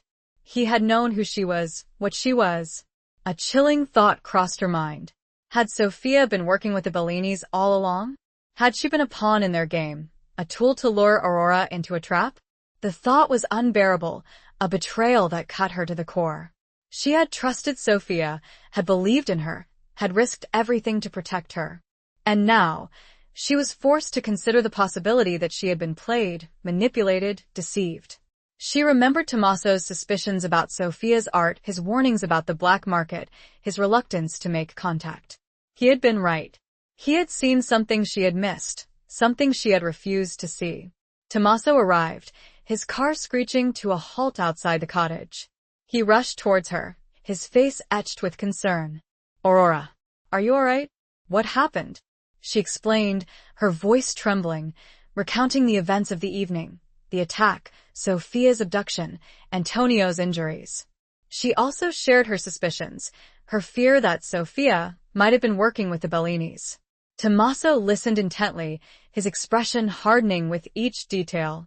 He examined Antonio's injuries, confirming that his leg was indeed broken. "I'll call for help," he said, his voice grim. "We need to get him to a hospital." He made the call, his voice calm and authoritative, arranging for an ambulance and a security detail to secure the area. He turned back to Aurora, his dark eyes searching hers.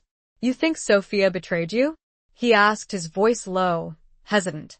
Aurora nodded, tears welling up in her eyes. I don't know, she admitted. But it's possible. They knew about her art. They knew who she was. Tommaso sighed, running a hand through his hair. I warned you, he said, his voice filled with a mixture of frustration and regret. I told you it was too dangerous. I know, she whispered, her voice choked with emotion. I should have listened to you. He reached out and gently took her hand, his touch sending a shiver through her.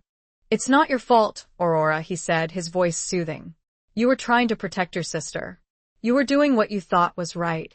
But I was wrong, she said, her voice filled with self-reproach. I was so focused on finding her, on proving myself, that I didn't see the truth. He squeezed her hand, his gaze fixed on hers. We'll find her, Aurora, he said, his voice firm, determined. We'll get her back. I promise you. His words, his presence, gave her a flicker of hope, a glimmer of strength in the darkness. But the doubt remained, the fear that Sophia had betrayed her, that she had been playing a dangerous game all along. A game that could have deadly consequences. As they waited for the ambulance to arrive, Aurora looked at Tommaso, her heart aching with a mixture of gratitude and regret. She had pushed him away, rejected his help, his affection. She had been so determined to be independent, to be in control, that she had failed to see the truth, to trust the one person who had always been there for her. She had learned a harsh lesson, a lesson about the price of loyalty, the cost of betrayal, and the unraveling of trust. A lesson that would forever change her, forever haunt her. And one question remained. Could she ever be trusted again? Chapter 15. A desperate plea for freedom. The ambulance arrived, its sirens wailing, shattering the quiet of the Tuscan night. Antonio was carefully loaded onto a stretcher, his face pale and drawn with pain. Aurora watched, her heart heavy with guilt and worry. She had brought him into this, endangered his life, and for what? Tommaso stayed by her side, his presence a silent reassurance, a source of strength in the midst of chaos. He made arrangements for Antonio's care, ensuring that he would receive the best possible medical attention. He also contacted his security team, ordering them to secure the village and begin a search for Sophia. Once the ambulance had departed, Tommaso turned to Aurora, his dark eyes filled with concern. We need to go, he said, his voice urgent. It's not safe here. Aurora nodded, her mind racing. She knew he was right. The Bellinis knew where she was, who she was. They would be coming for her next. They drove back to the palazzo in silence, the tension thick between them. Aurora replayed the events of the evening, over and over in her mind, searching for answers, for clues, for any sign that might lead them to Sophia. She still couldn't fully accept the possibility that Sophia had betrayed her, that she had been working with the Bellinis all along. It didn't make sense. Sophia had seemed so genuine, so vulnerable, so desperate for connection. But the evidence was undeniable. The Bellinis had known about her art, about her identity, about her connection to Aurora. They had been waiting for them, prepared for them. They had taken Sophia with a chilling efficiency, a calculated precision that suggested a pre-planned operation. When they arrived at the palazzo, Tommaso led her to his study, a secure room where they could talk without fear of being overheard. He closed the door, locking it behind them, and turned to face her. We need to figure out what they want, he said, his voice grim. Why did they take Sophia? What's their endgame? Aurora shook her head, her mind numb with shock and exhaustion. I don't know, she whispered. I don't understand. Tommaso began to pace the room, his mind clearly working, analyzing the situation, searching for a solution. They could be using her as leverage, he said, his voice thoughtful. To force us to do something. To give them something they want. But what? Aurora asked. What could we possibly have that they want? Tommaso stopped pacing, his gaze fixed on hers. The Derossi family has many assets, he said. Money, power, influence, connections. And secrets. Secrets. The word hung in the air, a constant reminder of the hidden world that surrounded them, the dangerous game they were playing. You think they want information? Aurora asked. About our family? About our business? Tommaso nodded. It's possible, he said. Or they could be after something specific. Something related to Sophia's art. Something she knows, something she's involved in. Aurora remembered the black market, the illicit art trade. Sophia's involvement in that world now seemed undeniable, a dangerous secret that had caught up with her. We need to find out what she knows, Aurora said, her voice filled with a newfound urgency.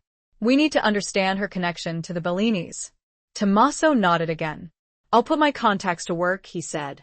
We'll dig deeper, uncover every detail of her life, her connections, her activities.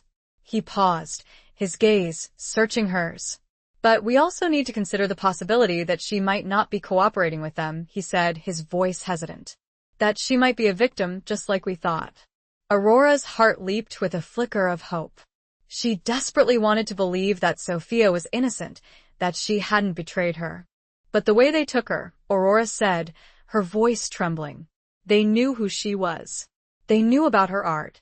They could have been watching her, Tommaso said. Gathering information. Waiting for the right moment to strike. Or someone could have told them, Aurora said, a chilling thought crossing her mind. Tommaso's eyes narrowed. Someone like who? Aurora hesitated, her gaze shifting away from his.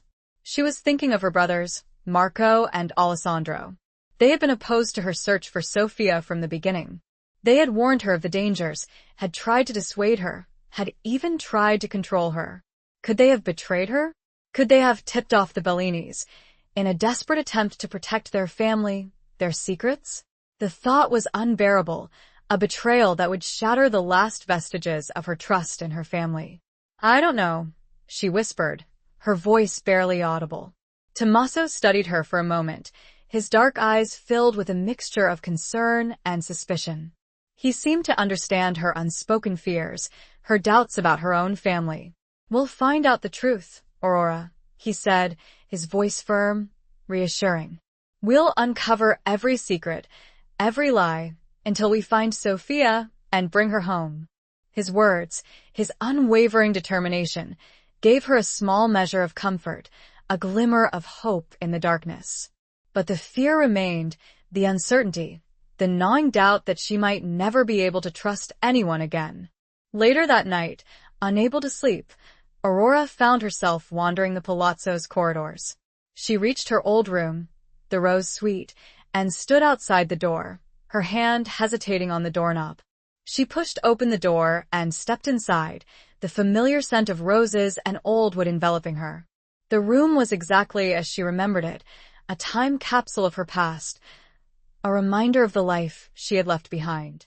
She walked to the window and gazed out at the moonlit gardens, her mind filled with memories, with regrets, with a longing for a simpler time. Suddenly, she heard a noise, a faint rustling sound coming from behind her. She turned around, her heart pounding in her chest. There was a figure standing in the shadows, a figure she couldn't quite make out. Who's there? She asked, her voice trembling. The figure stepped forward, into the moonlight, and Aurora gasped. It was Sophia. I need your help, Sophia whispered. Please. You have to help me get away from them. Chapter 16. The Gathering Storm. Aurora stared at Sophia, her mind reeling with shock and disbelief. Her sister, the woman who had been abducted by the Bellinis, was standing in her room, seemingly unharmed, pleading for her help. Sophia? Aurora whispered, her voice trembling. How did you get here? Are you all right? Sophia stepped closer, her face pale and drawn, her eyes filled with a mixture of fear and desperation. She was wearing the same clothes she had been wearing when she was taken, but they were now rumpled and dirty. I escaped, she said, her voice barely a whisper. I managed to get away from them. But they'll be looking for me. They'll be coming after me. But how? Aurora asked, her mind struggling to comprehend the situation. How did you escape? And how did you get into the palazzo? Sophia shook her head, her eyes darting nervously towards the door. There's no time to explain, she said, her voice urgent. We need to go. Now. Before they find me. Aurora hesitated, her mind filled with conflicting emotions. She wanted to believe Sophia, to trust her, but the events of the past few days had shaken her faith, had made her question everything. I don't understand, Aurora said, her voice faltering. Why did they take you? What do they want? Sophia's eyes filled with tears. It's complicated, she said. I made a mistake. I got involved with the wrong people. The black market? Aurora asked, her voice sharp. You were working with the Bellinis? Sophia shook her head vehemently. No, she insisted. I was trying to get out. I was trying to sell something. Something that belonged to my mother. Something valuable. What was it? Aurora asked, her mind racing. A painting, Sophia said. A very old painting. It's been in my family for generations. I needed the money. I was desperate. Aurora remembered Tommaso's suspicions about Sophia's art, his warnings about the black market. He had been right about her involvement, but perhaps wrong about her intentions. And the Bellinis they found out? Aurora asked. Sophia nodded. They wanted the painting, she said. They offered me a deal. But it was a trap. They were going to kill me. Once they had it. Aurora's blood ran cold. She had been right to fear for Sophia's safety, but for the wrong reasons.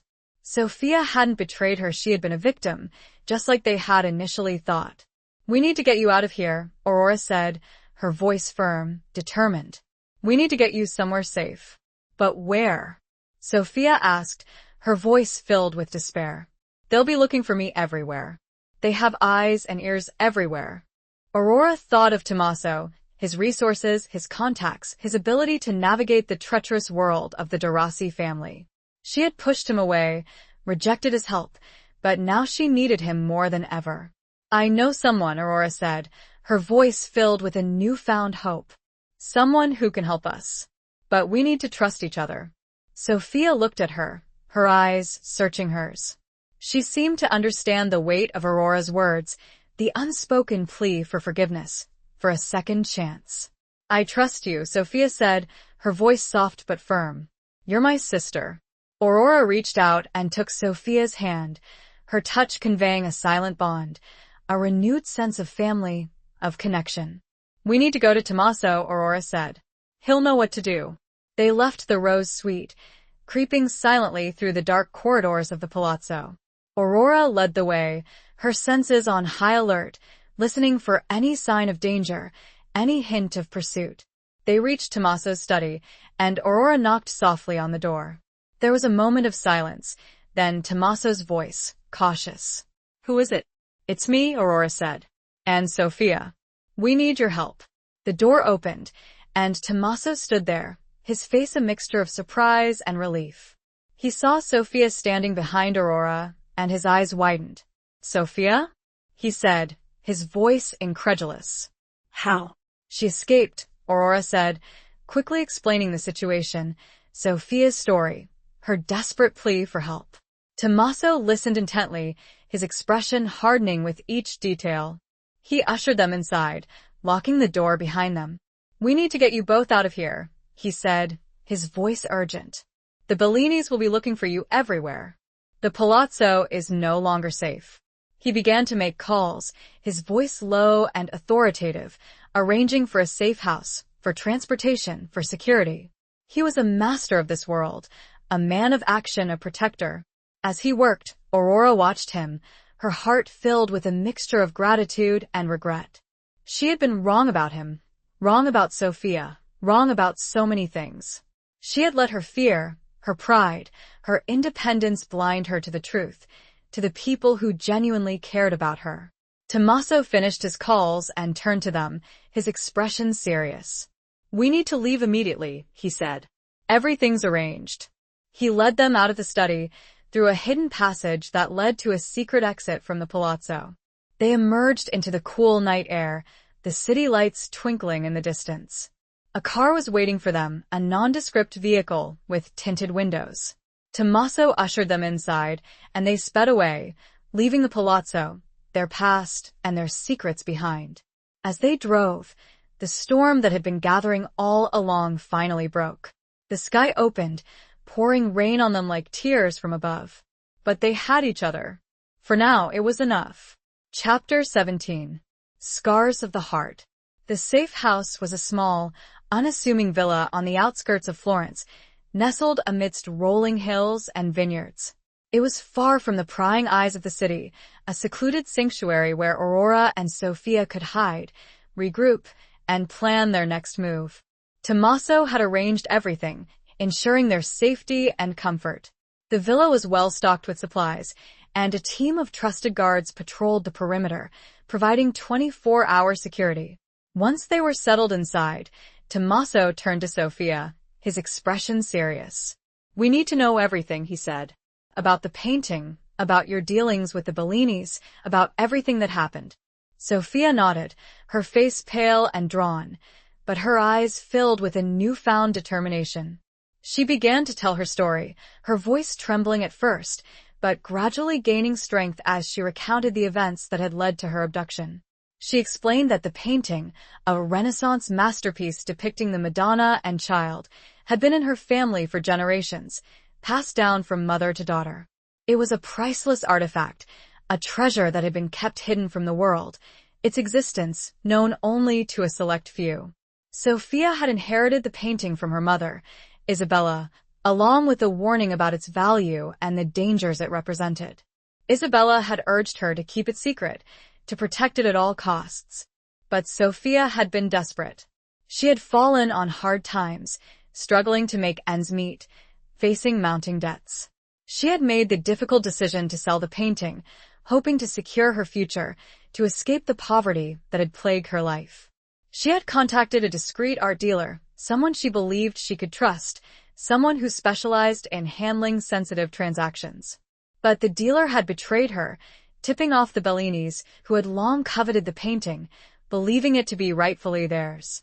The Bellinis had offered Sophia a deal, a seemingly generous offer to purchase the painting.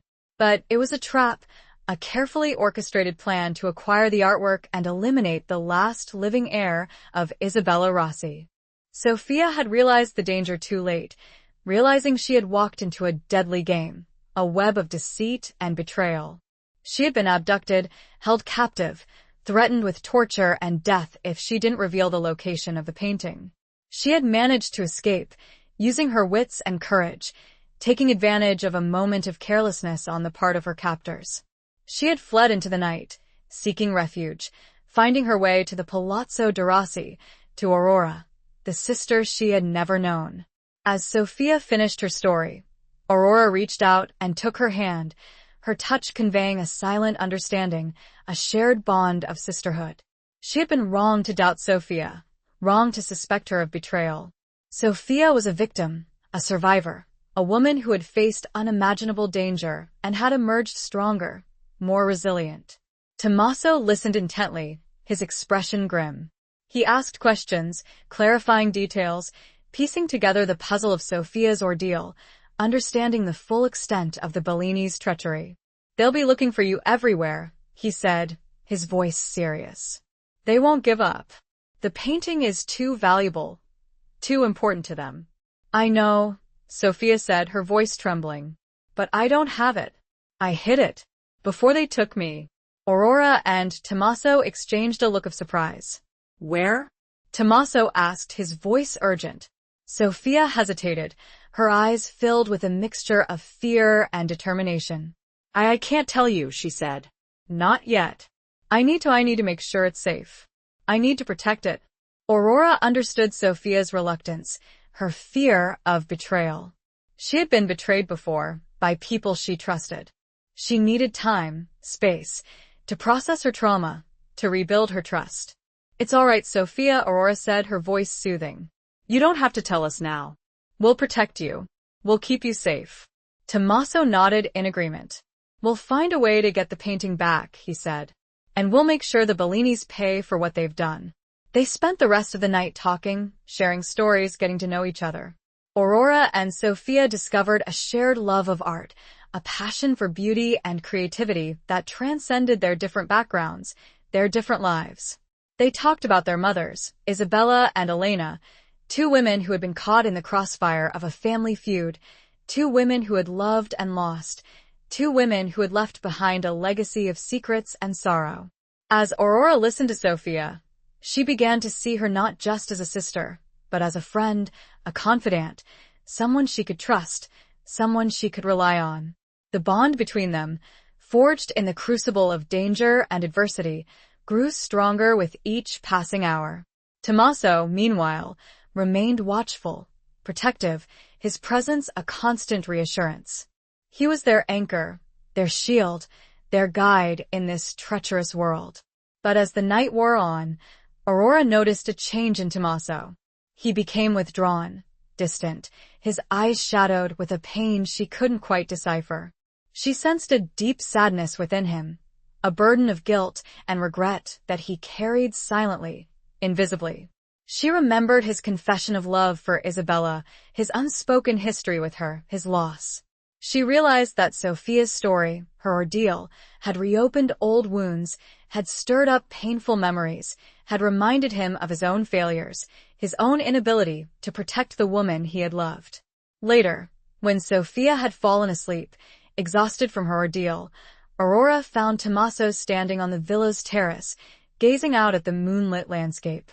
She approached him, her footsteps silent on the stone floor. "Tommaso?" she said softly. He turned to her, his face etched with a profound sadness. "I failed her," he said, his voice hoarse, his gaze fixed on the distant hills. "I failed Isabella. And I almost failed Sophia." Aurora reached out and gently touched his arm. "You didn't fail anyone, Tommaso," she said. "You've done everything you could. You've protected us, both of us." He shook his head, his eyes filled with a mixture of guilt and regret. "I should have known," he said.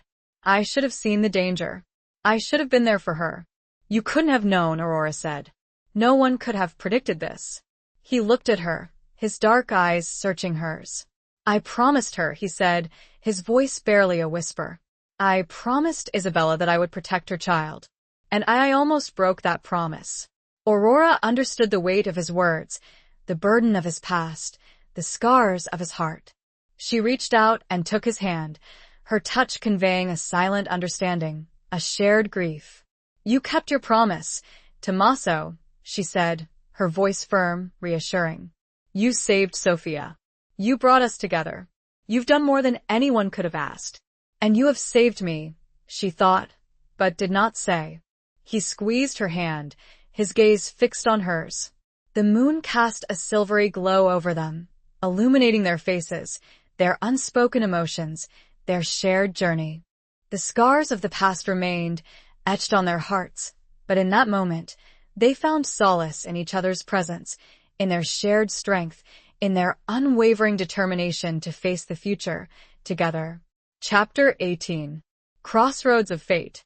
The following days at the safe house were filled with a tense quiet, a fragile peace punctuated by moments of fear and uncertainty. Aurora and Sophia spent hours talking, sharing their lives, their dreams, their fears. They discovered a shared sense of humor, a mutual love of art and beauty, and a deep, abiding connection that transcended their different backgrounds, their different experiences. Tommaso, meanwhile, worked tirelessly, using his contacts and resources to gather information about the Bellinis, to track their movements, to anticipate their next move. He was determined to protect Aurora and Sophia, to ensure their safety, to bring the Bellinis to justice. He also focused on uncovering the truth about the painting, Sophia's hidden treasure, the object of the Bellinis' ruthless pursuit. He discovered that the painting was not just a valuable artwork, but a historical artifact, a key to a long-lost secret, a secret that could shake the foundations of the art world and expose a web of corruption and deceit that reached back centuries. The painting, it turned out, was a genuine Leonardo da Vinci, a lost masterpiece that had been believed to be destroyed. It contained hidden symbols, coded messages that revealed the existence of a secret society, a clandestine organization that had manipulated the art market for centuries, controlling the flow of wealth and power, influencing the course of history. The Bellinis were not just after the painting's monetary value, they were after its secrets, its power. They wanted to use the painting to reclaim their position in the underworld, to reassert their dominance, to control the secret society and its vast resources. As Tommaso uncovered this information, he realized the full extent of the danger they faced. They were not just dealing with a family feud, a vendetta between rivals. They were caught in a much larger game, a struggle for power and control that spanned centuries, a conflict that could have far-reaching consequences. He shared this information with Aurora and Sophia, explaining the significance of the painting, the true nature of the Bellini's motives, the dangers they faced. He emphasized the need for caution, for secrecy, for unwavering trust in each other. Aurora listened intently, her mind racing with the implications of Tommaso's revelations. She understood that they were not just fighting for their lives, but for something much larger, something that could change the world as they knew it. Sophia, however, was overwhelmed by the information, by the weight of her family's legacy, by the realization that she held the key to a secret that could shatter the foundations of the art world. She felt a sense of responsibility, a burden of duty, to protect the painting, to expose the truth, to bring the secret society to justice. But she was also afraid, terrified of the power of the Bellinis, of the ruthless forces that were arrayed against them. She knew that she couldn't do this alone, that she needed Aurora and Tommaso's help, their strength, their guidance. One evening, as they sat together in the villa's living room, Sophia turned to Aurora and Tommaso, her eyes filled with a mixture of fear and determination. "I need to tell you where the painting is," she said, her voice trembling slightly. "I can't keep it a secret any longer. It's too dangerous." Aurora and Tommaso exchanged a look of surprise. They had not expected Sophia to reveal the location of the painting so soon. "Are you sure, Sophia?" Aurora asked, her voice filled with concern. "You don't have to do this. We'll protect you." Sophia nodded, her gaze unwavering. "I'm sure," she said. "It's the only way. We need to get the painting back before the Bellinis find it. We need to expose their secrets, their crimes." She took a deep breath, steeling herself. "The painting is hidden in a church," she said. "A small church in the village where I grew up. San Giorgio. It sits behind the altar, in a secret compartment." Tommaso immediately began to make plans, arranging for a team to retrieve the painting, to secure the church, to protect Sophia. He knew that the Bellinis would be watching, waiting for an opportunity to strike. He needed to be one step ahead of them, to anticipate their moves, to outsmart them. Aurora, however, felt a sense of unease, a nagging doubt that lingered in the back of her mind. She couldn't shake the feeling that something was wrong, that they were missing something, that they were walking into a trap. She remembered her brothers, Marco and Alessandro, their opposition to her search for Sophia, their warnings, their veiled threats. She remembered the possibility of their betrayal, their potential involvement with the Bellinis. She decided to confront them, to demand answers, to uncover the truth, once and for all. She waited until Tommaso was busy with his preparations, then slipped away from the villa unnoticed. She took a car and drove back to Florence, to the Palazzo de Rossi, the heart of her family's power, the source of her deepest fears. She arrived to find the palazzo ablaze with light and sound. A party was underway. It seemed her timing was perfect. She entered the palazzo, her heart pounding in her chest. She was walking into the lion's den, confronting her enemies, risking everything to find the truth. She had reached a crossroads, a point of no return, a moment of fate that would determine her future, her family's destiny, and the fate of the painting, the secret it held, the power it represented. But which path was the correct one? Chapter 19. The Reckoning.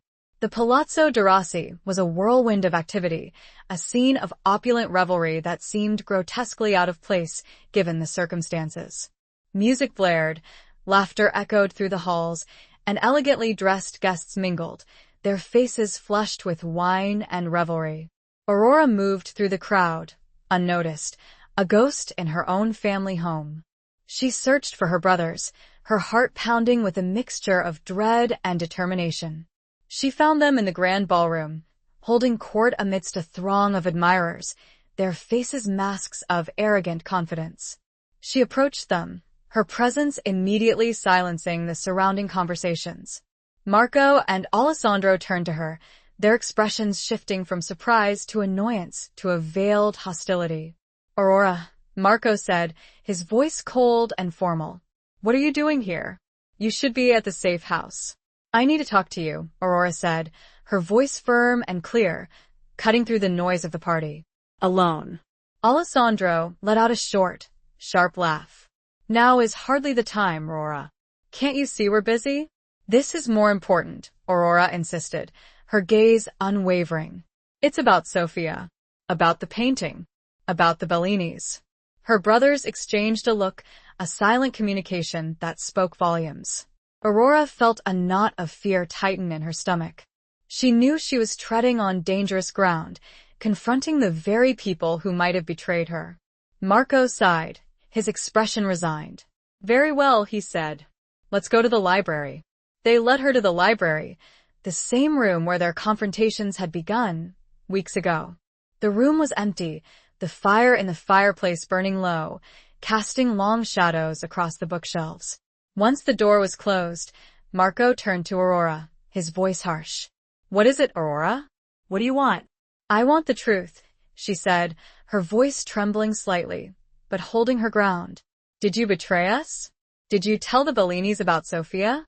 Marco and Alessandro exchanged another look, a flicker of guilt in their eyes. Aurora's heart sank. She had her answer. We did what we had to do, Marco said, his voice defensive. To protect the family. To protect our interests. By sacrificing Sophia? Aurora asked, her voice laced with disbelief and anger. By handing her over to the Bellinis? She was a liability, Alessandro said, his voice cold and dismissive. A loose end. A threat to our family. She's your sister, Aurora exclaimed, her voice rising. My sister? How could you? She's a half-sister, Marco corrected her, his voice dripping with disdain. A bastard. A product of our father's indiscretion. She means nothing to us. Aurora felt a surge of rage, a burning fury that consumed her. She had never felt such hatred, such contempt for her own brothers. You're monsters, she said, her voice shaking with emotion. You're no better than the Bellinis. Marco stepped closer, his imposing figure looming over her. Watch your tongue, Aurora, he said, his voice a menacing whisper. You're still a Derasi. And you will show respect. I have no respect for you, Aurora retorted, her voice defiant. You betrayed your own family. You betrayed your own blood. Suddenly, the library door burst open, and Tommaso stormed into the room, his face a mask of fury. He had followed Aurora, knowing that she was walking into danger, knowing that she needed his protection. Get away from her, Tommaso said, his voice low and threatening, his gaze fixed on Marco and Alessandro. Her brothers turned to him, their expressions a mixture of surprise and anger. Tommaso, Marco said, his voice warning. This is a family matter. Stay out of it. It's my matter now, Tommaso said, his voice unwavering. You endangered Aurora. You endangered Sophia. You betrayed your own family. He stepped forward, confronting Marco and Alessandro, his presence radiating power and authority. He was no longer just their father's enforcer, he was their judge, their accuser, their enemy. What's going on here? A new voice interrupted. It was Sophia. She must have followed Tommaso. A tense silence fell over the room. The reckoning had arrived. The secrets, the lies, the betrayals were about to be exposed. The fate of the Derasi family, the fate of the painting, the fate of Sophia, hung in the balance. You, Marco shouted, his face contorting into a sneer. Hello, brother, Sophia said, her voice dripping with sarcasm. Before anyone could move, Sophia pulled a small pistol out of her purse. It was aimed directly at Marco. It ends now, she said simply. A shot rang out. Chapter 20. Redemption and a New Dawn. The gunshot echoed through the silent library, the sound reverberating off the bookshelves, the portraits of Derasi ancestors, the heavy, ornate furniture. Time seemed to stand still, the air thick with the smell of gunpowder and the weight of unspoken consequences. Marco clutched his shoulder, his face contorted in pain and surprise, his eyes wide with disbelief. He stumbled backward, collapsing onto a nearby armchair, blood staining his crisp, white shirt of vivid crimson. Alessandro rushed to his brother's side, his face a mask of shock and fear. He knelt beside Marco, pressing his hands against the wound, trying to stanch the flow of blood. Aurora stared at Sophia, her mind reeling with a mixture of horror and a strange sense of satisfaction. Sophia had shot Marco, her own brother, the man who had betrayed her, who had handed her over to the Bellinis. It was an act of vengeance, of self-preservation, of desperate justice. Tommaso, recovering quickly from his initial surprise, moved swiftly to disarm Sophia. He gently took the pistol from her hand, his touch firm but reassuring. "It's all right, Sophia," he said, his voice calm and soothing. "It's over now. You're safe." Sophia looked at him, her eyes filled with a mixture of relief and a deep, profound sadness. She had crossed a line, taken a life or nearly taken one a step that would forever change her, forever haunt her. I had to," she whispered, her voice trembling. He wouldn't have stopped. He would have killed us all." Aurora rushed to Sophia's side, embracing her, holding her close. She felt a surge of protectiveness, of sisterly love, for this woman who had endured so much, who had faced unimaginable danger and had emerged, scarred but unbroken. "It's all right, Sophia," Aurora said, her voice soothing. "You did what you had to do. You protected yourself. You protected us." The sound of sirens could be heard in the distance, approaching the palazzo. Tommaso had alerted the authorities, knowing that the confrontation with Marco and Alessandro would likely end in violence. He turned to Aurora, his dark eyes filled with concern. "We need to go," he said, his voice urgent. "Before they arrive." Aurora nodded, understanding the need for haste. They couldn't stay here, couldn't risk being caught in the crossfire of the de Rossi family's internal war. Tommaso helped Sophia to her feet, supporting her as they moved towards the library door. But before they could leave, Alessandro, still kneeling beside his wounded brother, looked up at them, his eyes filled with a mixture of hatred and desperation. "You won't get away with this," he said, his voice hoarse. "You'll pay for this. The de Rossi family will never forget this." Tommaso met his gaze, his expression unwavering. "The de Rossi family is finished," he said, his voice cold and resolute. "Your reign of terror is over." He turned and led Aurora and Sophia out of the library, leaving Alessandro alone with his wounded brother, the ruins of their family legacy crumbling around them. They escaped the palazzo through the secret passage, emerging into the cool night air. The sirens were getting closer, the sound a constant reminder of the danger they had narrowly escaped. Tommaso led them to the waiting car, and they sped away, leaving the palazzo, the scene of their final confrontation, behind them. As they drove, Aurora looked back at the palazzo, its windows ablaze with light, the sounds of chaos and confusion drifting through the night. She felt a sense of closure, of finality. The de Rossi family, as she had known it, was gone, shattered by its own internal conflicts, its own secrets and lies. She looked at Sophia, sitting beside her, her face pale and drawn, but her eyes filled with a newfound strength, a quiet determination. They had survived. They had faced their demons, their enemies, and had emerged, scarred but victorious. She looked at Tommaso, sitting in the driver's seat, his gaze fixed on the road ahead. He had been their protector, their guide, their savior. He had risked everything for them, had stood by them through thick and thin, had shown them the true meaning of loyalty, of love, of sacrifice. The future remained uncertain, the path ahead unclear. But they had each other. They had found a new family, a new bond, forged in the crucible of danger and adversity. They had found redemption, a new dawn, a chance to build a better life, a life free from the shadows of the past, a life filled with hope, with love, with the promise of a brighter future. The painting, the lost Leonardo, was eventually recovered from the church in Sophia's village. Its secrets were revealed, exposing the corrupt network that had controlled the art world for centuries. The Bellinis were brought to justice, their power broken, their reign of terror ended. Marco survived his injuries, but his reputation, his power, were irrevocably damaged. He and Alessandro were forced to face the consequences of their actions, their betrayal, their crimes. Aurora and Sofia, together with Tommaso, embarked on a new journey, a journey of healing, of rebuilding, of creating a new legacy, a legacy based on trust, on loyalty, on love. The scars of the past remained, etched on their hearts, but they were no longer defined by them. They were survivors, warriors, sisters, bound together by a shared history, a shared future, a shared hope for a better world. Epilogue. 5 years later.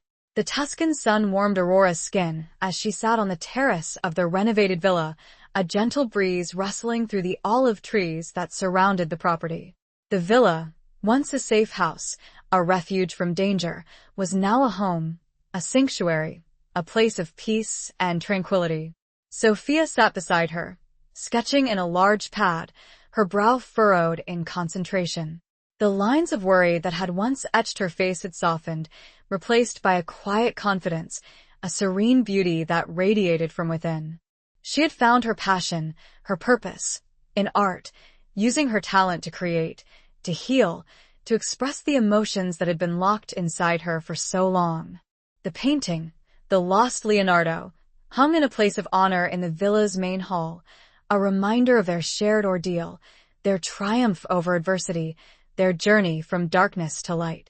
It was no longer a source of fear, of danger, but a symbol of hope, of resilience, of the power of truth and beauty. Tommaso emerged from the villa, carrying a tray laden with glasses of chilled lemonade and a plate of biscotti. He smiled at them, his dark eyes filled with a warmth, a tenderness that made Aurora's heart swell with love.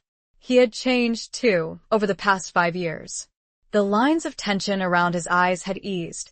The weight of his past, his responsibilities, had lifted.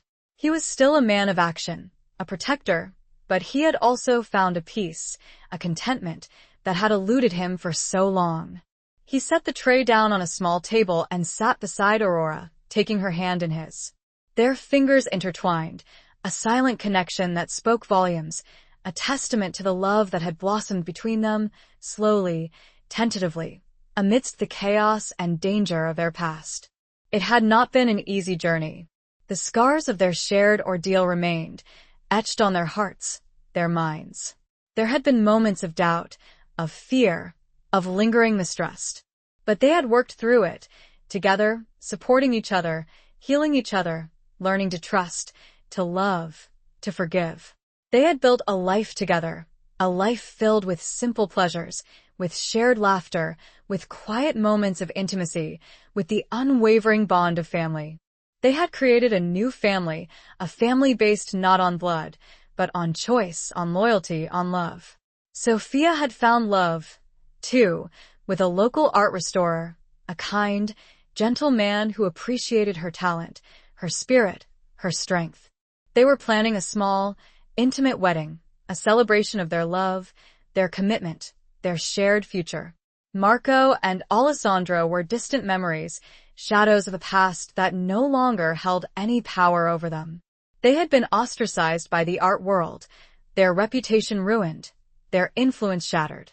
They had faded into obscurity, a cautionary tale of greed, betrayal, and the corrosive power of family secrets. Aurora often thought of her father, Lorenzo de Rossi, the man who had started it all, the man who had created this tangled web of love, loss, and betrayal. She had come to understand him, to forgive him, to recognize the complexities of his life, the choices he had made, the consequences he had faced. She had also come to terms with her own past, her own identity, her own place in the world. She was no longer just Aurora, the art restorer, the woman who had tried to escape her family's legacy. She was Aurora de Rossi Benedetti, a woman who had embraced her heritage, who had confronted her demons, who had found her strength, her voice, her purpose. She was Tommaso's wife.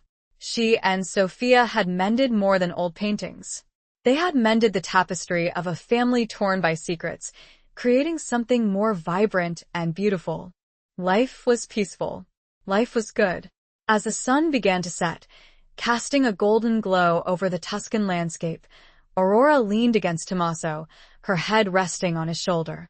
Sophia, finished with her sketch, joined them, sitting on the other side of Aurora, her hand resting on her sister's arm. They sat in silence, watching the sunset, the sky ablaze with color, a breathtaking panorama of beauty and tranquility.